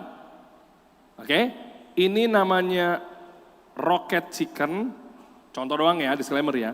Ini namanya, lu lebih kenal Sabana apa Hisana? Sabana.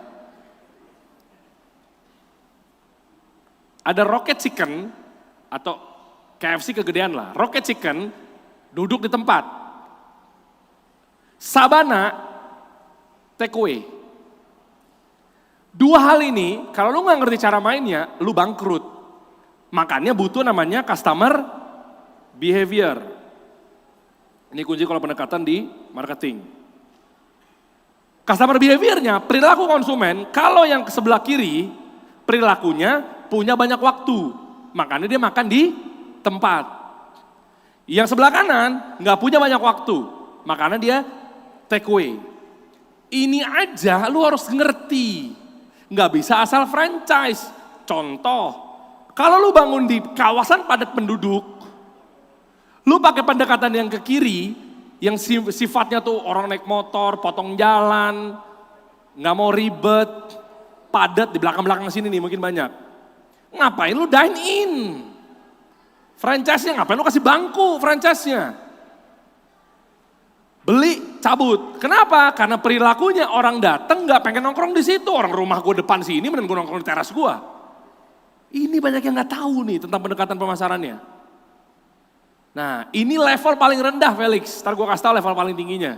Tahu-tahu lu pinter aja. Tapi kalau lu kaya jangan lupa sama gue. Amin, amin. Ini level paling rendahnya nih. Ini aja lu mau tahu nggak? Ini padahal paling rendah. Wih gila dagingnya aja masih paling rendah. Come on. Paham? Nah lu harus ngerti nih. Jangan-jangan perilaku konsumennya saat itu kebalikannya. Nggak butuh take away, dia butuh nyantai. Lu kasih take away, bangkrut. Ya, itu lo pahamin dulu. Jadi, solusi gimana? Kalau di kawasan padat penduduk dan seterusnya, artinya, ini contoh paling cemen dan paling simpelnya. Kasirnya lu majuin ke depan. Pinggir jalan, kayak mbak-mbak, ibu-ibu jualan takjil. Kenapa? Karena perilaku konsumennya datang pergi. Jangan di jangan dalam kasirnya. Ini level paling cemen. Nah, pemasaran yang berikutnya tentang customer behavior, selamat datang nih. Jangan mimisan ya teman-teman semua ya. Tahu-tahu S2, S3 aja. Nih. Profesor Philip Kotler, sebagai penutup nih, agak panjang dikit nih. Yang di bawah ini adalah fokus pada produknya, produk sentris. Yang bikin produk siapa? Produsen. Yang ngasih price siapa? Produsen. Yang ngasih place siapa? Lokasi di situ, produsen. Yang ngasih promo, produsen. Ini namanya produk sentris atau produk sentris. Yang level pertama ditemukan tahun 1950-an, yang sebenarnya sekarang udah usang dipakai. Dengan segala hormat Prof, mana dosen FEB di sini? Kalau Anda masih ngajarin dan menjadi itu adalah solusi bukan menjadi contoh kasus tentang prodi 4P yang udah busuk itu, debat sama saya. 4P masih dipakai, gila. Gue main di kandang macan di sini nih. Anak-anak bisnis itu ada marketing mix 4P, product, price, place, promotion. Astagfirullah, Prof. Pikir 2 kali kalau mau diperpanjang dosennya. Kenapa? Tapi kalau menjadi studi kasus, saya support. Bukan menjadi solusi. Anak-anak habis ini tugas akhirnya bikin bisnis, produk, price, place, promotion. Pikir-pikir lagi Prof. Orang tersebut. Kenapa? Karena udah usang. Kok bisa? Karena orientasinya begitu dikasih penawaran produk udah pasti subjektif. Contoh, bagaimana coba brand-brand yang ngomongin tentang produknya? Kayak ada manis-manisnya. Jagonya ayam, mie pedas nomor 1 gacoan. Kenapa subjektif? Ketika gue bilang gini, sudut pandang dari produsen. Felix beli baju gue dong, baju gue tipis nih bahannya, enak deh. Apa kata dia? Jangan-jangan rawang nih, pentil gue kemana-mana nih. Felix beli baju gue dong, lihat pendekatannya pakai produk nih. Yang lu pakai selama ini mungkin lu jualannya apa? Ayam. Minuman, pasti lu akan bilang kan minuman gue enak nih. Minuman gue seger nih. Lu belajar lagi, makanya kenapa kemarin pakai marketing 1.0. Minuman gue gulanya rendah nih. Nah itu ngomong produk tuh kira-kira. Kenapa subjektif? Karena menurut lu. Konsumen gak dilibati untuk perilaku konsumennya. Sementara lu beli iPhone di ruangan ini, bukan gara-gara produknya. Ada pengguna iPhone di sini? Ada pengguna iPhone? Felix pakai iPhone? Pas kalau gitu. Berapa megapiksel kameranya? Dia nggak tahu orang beli iPhone gara-gara biar diperlakukan agar kelihatan sukses kok. Ya. Karena iPhone ngomonginnya adalah marketing level 4. Udah beda lagi gamenya. Sabar, ntar migrain dia, pelan-pelan. Gue balikin level 1 sama level 2 aja. Ini memang harus di business management nih. Belajar sama dosennya. Kalau dosennya nggak tahu, dosennya suruh belajar sama gue. Harusnya dosennya tahu. Harusnya. Kalau dia oknum ya berarti dia males. Oke? Nah ini pendekatannya. Nah berarti kalau pakai level pertama, nih yang gue linkerin. Level pertama ini pendekatannya sangat subjektif. Kayak ada manis-manisnya, gula gue naik nih. Kayak ada manis-manisnya, emang enak ya air putih dikasih gula? Tuh.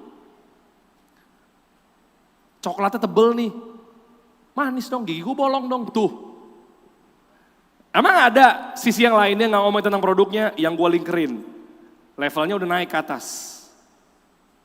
Marketing level 2. Marketing yang berbicara tentang customernya. Bedanya lihat yang dilingkerin.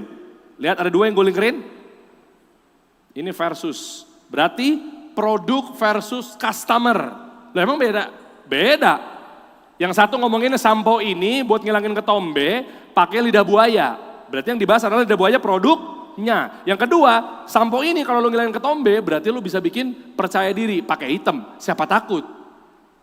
Yang satu ngomongin tentang produknya, yang satu ngomongin tentang customernya. Yang satu ngomongin lidah buaya itu produknya, yang satu lagi ngomongin tentang customernya pakai hitam. Siapa takut? Contoh lain, di sini kalau nggak salah ada nih contoh-contohnya. Tuh, ini level 1, yang ini level 2. Yang satu ngomongin tentang produknya, yang satu ngomongin tentang customernya. Kok bisa iklan yang satu ngomongin tentang kayak ada manis-manisnya, yang satu ngomongin tentang perilaku fokus. Ingat iklannya tahun 2017, milenial, halo. Ingat, nggak bisa bedain antara Sandi Sondoro sama Narji. Ingat iklannya? Tuh, lihat yang gue linkerin. Yang satu ngomongin tentang produknya yang sebelah kiri, yang satu ngomongin tentang customernya. Felix kebanyakan ngomongin tentang produknya, makanya konsumen udah nggak percaya. Minuman gue enak nih, rendah gula nih, seger nih, manisnya pas nih. Gitu terus sampai hari kiamat. Makanya boncos 5 juta. Kenapa? Karena konsumen udah tahu subjektivitasnya. Nah lu geser ke yang ke kanan. Bedanya apa? Yang ke kanan memberikan manfaat jauh lebih cepat. Jadi gak peduli mau rasanya manis apa enggak, yang penting gua bisa fokus. Kok bisa levelnya 1 bisa lebih unggul dibanding, 2 lebih unggul dibanding 1? Bisa lah. Coba aja kita studi kasus. Kalau lu ngomong tentang banyak produknya, sama yang ngomong tentang customernya, lu lihat perbedaannya. Kira-kira mana yang lebih pantas? A, dia akan ngomong, gue sih yang penting manis, gak apa-apa daripada gue fokus. Atau yang B, gue mah yang penting fokus, bebas ya rasanya apa aja. Tahu bedanya? Tahu. Mana yang kira-kira lebih pantas? Gue mah gak apa-apa manisnya rasanya. Daripada gue gendong bayinya fokus, mendingan terlepas tuh gue gendong. Gak mungkin. Udah pasti kalau ngomongin tentang manfaat dari customer udah pasti lebih unggul dibanding produknya. Harusnya gimana kalau di minuman? Yang satu ngomonginnya Felix bilang rasanya seger, rasanya enak, rasanya manisnya pas apa segala macam. Lu ganti. Rasanya ngangenin. Rasanya bikin fokus lu kuliah. Manfaat dari buah-buahan, boba-boba yang ada di minuman lu Felix, lu naikin levelnya untuk mendekati kepada manfaat customer. Karena customer pada dasarnya bukan butuh produknya, tapi butuh rasa aman ketika gue beli ini. Lu singgung daripada lu bilang rendah gulanya, mendingan lu bilang daripada lu diabetes. Beda. Yang satu ngomonginnya, lu minuman ini nih rendah gula. Yang satu lagi lu bilang, nih biar ujian lu lancar. Paling gampang contohnya pakai parfum. 1.0, Bang spill dong etalase nomor 1, gue lagi live TikTok, gue akan bilang, wanginya vanilla. Pertanyaan gue, apakah di ruangan ini suka vanilla semua? Kan udah gue bilang subjektif, masih dipakai. Apakah di ruangan ini suka wanginya kopi? Bagaimana kalau di parfum paling gampang contohnya, gue pakai pendekatan 2.0, jualan customernya, spill dong etalase nomor 2, oke. Wanginya bisa bikin cewek kelepak-kelepak. Nggak peduli mau wanginya jeruk, vanilla, masa lu kalah sama dukun-dukun palsu itu? Tahu dukun? Gue gak membenarkan profesinya. Menurut gue syirik. Tapi gue harus akui tekniknya begini. Kok bisa? Bro, Lu katanya lagi deketin cewek pakai baju pink itu bro. Lu semprotin di leher kanan 7 kali, kiri 2 kali. Lu lihat ntar, dia bakal takluk sama lu. Masa lu kalah sama dukun? Secara gak langsung profesinya gue gak setuju. Tapi strateginya bener. Iya. Gak peduli mau wanginya apa, yang penting manfaat apa yang didapat. Kayak iklan Axe. Dikejar sama 10 cewek. Emang begitu cara mainnya, makanya dievolusi, dieskalasi. Biar lu gak bangkrut lagi. Nah ini pesan buat semuanya nih. Mau personal brand, mau apa segala macamnya, lu dinaikin ke atas. 2.0 itu berangkatnya dari situ. Tuh. Apa bedanya? Contoh, kalau 1.0 udah tahu ya. Kayak ada manis-manisnya, berapa lapis ratusan, jagonya ayam, mie pedas nomor 1 gacoan, empuk, coklatnya melted. Kalau 2.0, Afika, iya main yuk, ada yang baru nih, diputar, dijilat, dicelupin. Gak ngomongin tentang produknya, tapi ngomongin tentang aktivitas konsumennya. Pakai hitam siapa takut? Nih milenial, minum Yakult tiap hari, tuh aktivitas. Peraturan dari mana? Menteri yang bertugas saat itu. That's marketing campaign, kena kan lu? Saya minum 2, peraturan dari mana? Kejebak lagi kan lu? Brand-brand konglomerat oligarki itu sebenarnya udah ngasih tahu kode ke kita. Cara mainnya memang begitu, bebelak. Musuhnya Morinaga mungkin saat itu sepenglihatan gua adalah omega 3, DHA, masih di situ-situ aja. Bebelak, lu minum ini anak lu jadi bisa tampil di kelas dengan percaya diri. Itu aja udah beda. Nah, berarti manfaatnya didapat. Ketika mau akuntansi, mau itu minuman sama. Nongkrong jadi lebih asik. Masa lo kalah sama Coca-Cola? Always happiness. Dia nggak ngomongin tentang ini minuman rendah gula. Enggak. Padahal kita tahu soda sama gula. Tapi karena cerdasnya Coca-Cola, dia akan ngomong always happiness. Ces dibuka, always happiness. Lalu dinaikin. Belum lagi berbicara yang 3.0. Wah lebih gila lagi loh, cepet kaya lo ntar. Tuh, nih 3.0. Ingat kuncinya, catat. 1.0 itu beli dapat produk, 2.0 itu beli dapat manfaat, 3.0 beli jadi siapa. Terakhir nih, kalau di parfum, Bang spill dong etalase nomor 3, oke. Nggak ngomongin tentang vanilanya, produknya, nggak ngomongin tentang manfaatnya, tapi ngomonginnya jadi siapanya, lebih gila nih. Gimana kalau di parfum, spill dong etalase nomor 3, oke. Wanginya kayak cewek baik-baik. Wanginya kayak Mbak Baskena. Wanginya kayak pramugari, wanginya kayak istri pejabat, wanginya kayak orang kaya, wanginya kayak pramugari lagi tugas di kabin. Wanginya kayak asdos. Wanginya kayak Mbak SCBD. Iya, benar. Udah gila memang. Wanginya kayak Raisa. Cemilannya para pejabat. Minumannya bapak-bapak TNI. Minumannya anak-anak gym. Nggak peduli mau rasanya vanila kayak kopi kayak. Levelnya udah begitu guys. Lu nggak mulai dari sekarang, lu mau tempur 2030, gimana lu mau menang sebelum lulus? Paham sampai sini? Nah marketing itu sudah berevolusi. Ini ditemuin tahun 1950, ini ditemuin dari tahun 1980-an, ini ditemuin tahun 2000, ini ditemuin tahun 2010 ke atas. Sekarang tahun berapa Felix? Udah tahu kan? Presidennya udah bukan Pak Harto atau mungkin Bung Karno lagi, udah tahu ya? Jangan-jangan Felix baru keluar dari Goa nih. Udah tahu? Oke, kok masih dipakai yang ini? Itulah kenapa Indonesia banyak ketertinggalan dari sisi pedagang-pedagang kecilnya. Karena ujung-ujungnya tepungnya lebih tebal. Gluten bos, udah pada tahu. Tepungnya juga lebih banyak kita dapatnya. Gulanya lebih sedikit. Gula mah gula. Coba dirubah pola pikirnya secara strategi campaign. Nggak hilang tuh 5 juta. Lu nggak ketemu gue sih, tapi bayar gue mahal sih, sorry. Itu dari saya, terima kasih. Assalamualaikum warahmatullahi wabarakatuh. Terima kasih Mas Dery. Udah.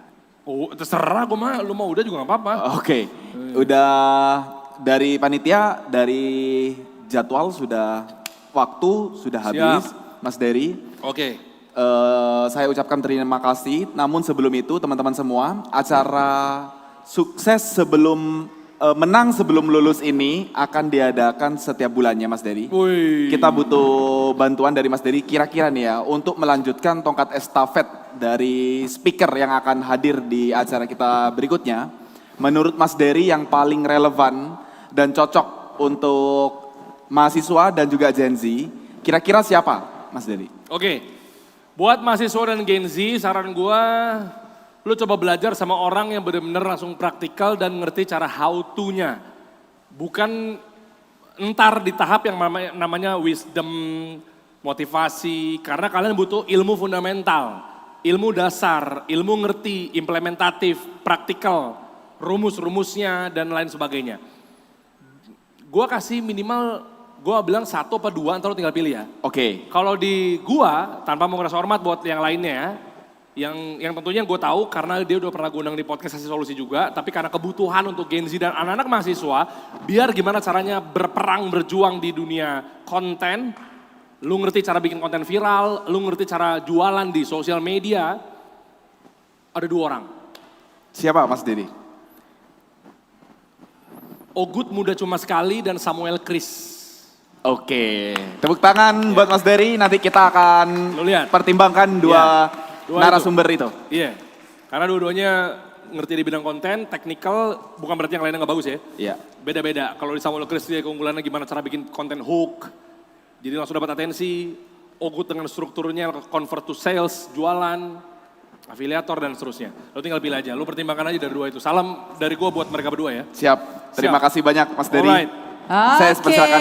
Boleh kasih tepuk tangan dulu untuk narasumber dan juga moderator kita hari ini. Oke, sebelum kita bubar, kita akan foto bersama terlebih dahulu ya. Yang pertama boleh kita, tapi sebelum foto bersama kita penyerahan sertifikat terlebih dahulu. Yang akan diberikan oleh Bapak Adi Supriyatna MKOM, ini selaku Wakil Rektor 2 Bidang Non-Akademik. Siap Pak Warek. Terima kasih. Mantap.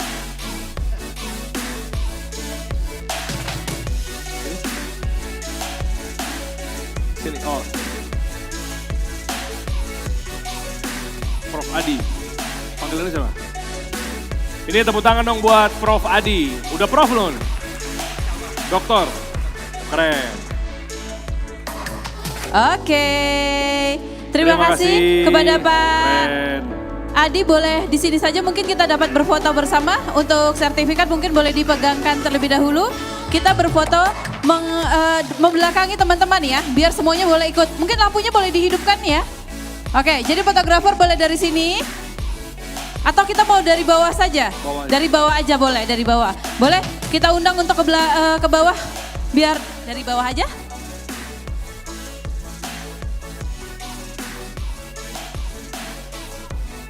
Dari bawah. Hah, gimana sih? Oh, Boleh siap. foto sekali lagi? Siap.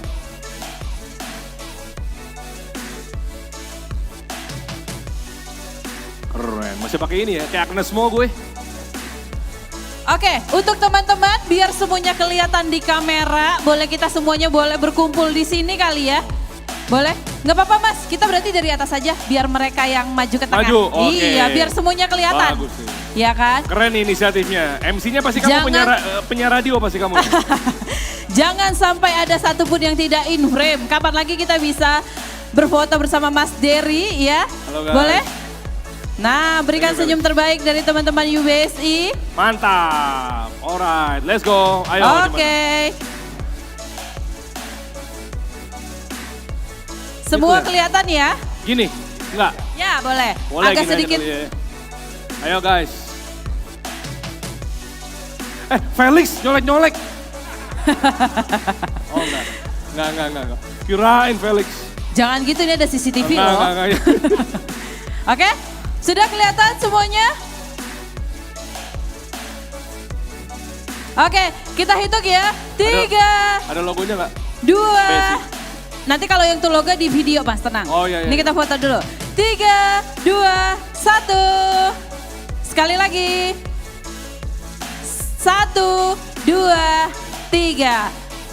Oke, jangan bubar dulu. Kita mau bikin video. Jadi kalau misalnya Mas Dery bilang kuliah, jawabannya adalah BSI aja. Kita mulai ya, latihan dulu biar nggak salah ya. Ya. Mas Dery boleh Mas, silakan. Nggak mungkin salah lah, kan gue udah ngerti kayak Oh iya begitu-begitu. bener, ordal Gua- ya ordal. Gue tuh BSI banget gue. Wih, parah. Oke, langsung aja kita tag ya. Oke, 1, oke. 2, 3. Kuliah, BSI aja. Keren banget, tepuk tangan dulu dong untuk kita semua. Terima kasih kepada teman-teman, boleh kembali duduk ya sembari saya menutup rangkaian acara hari ini. Terima kasih kepada Thank you, Mas Dery dan juga Mas Sandi Makasih. untuk hari ini ya. Baiklah teman-teman semuanya.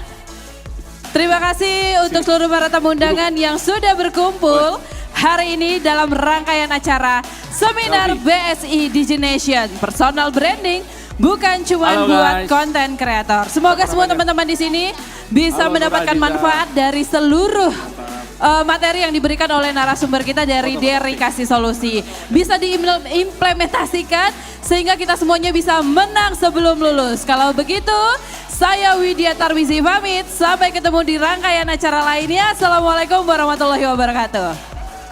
Sama.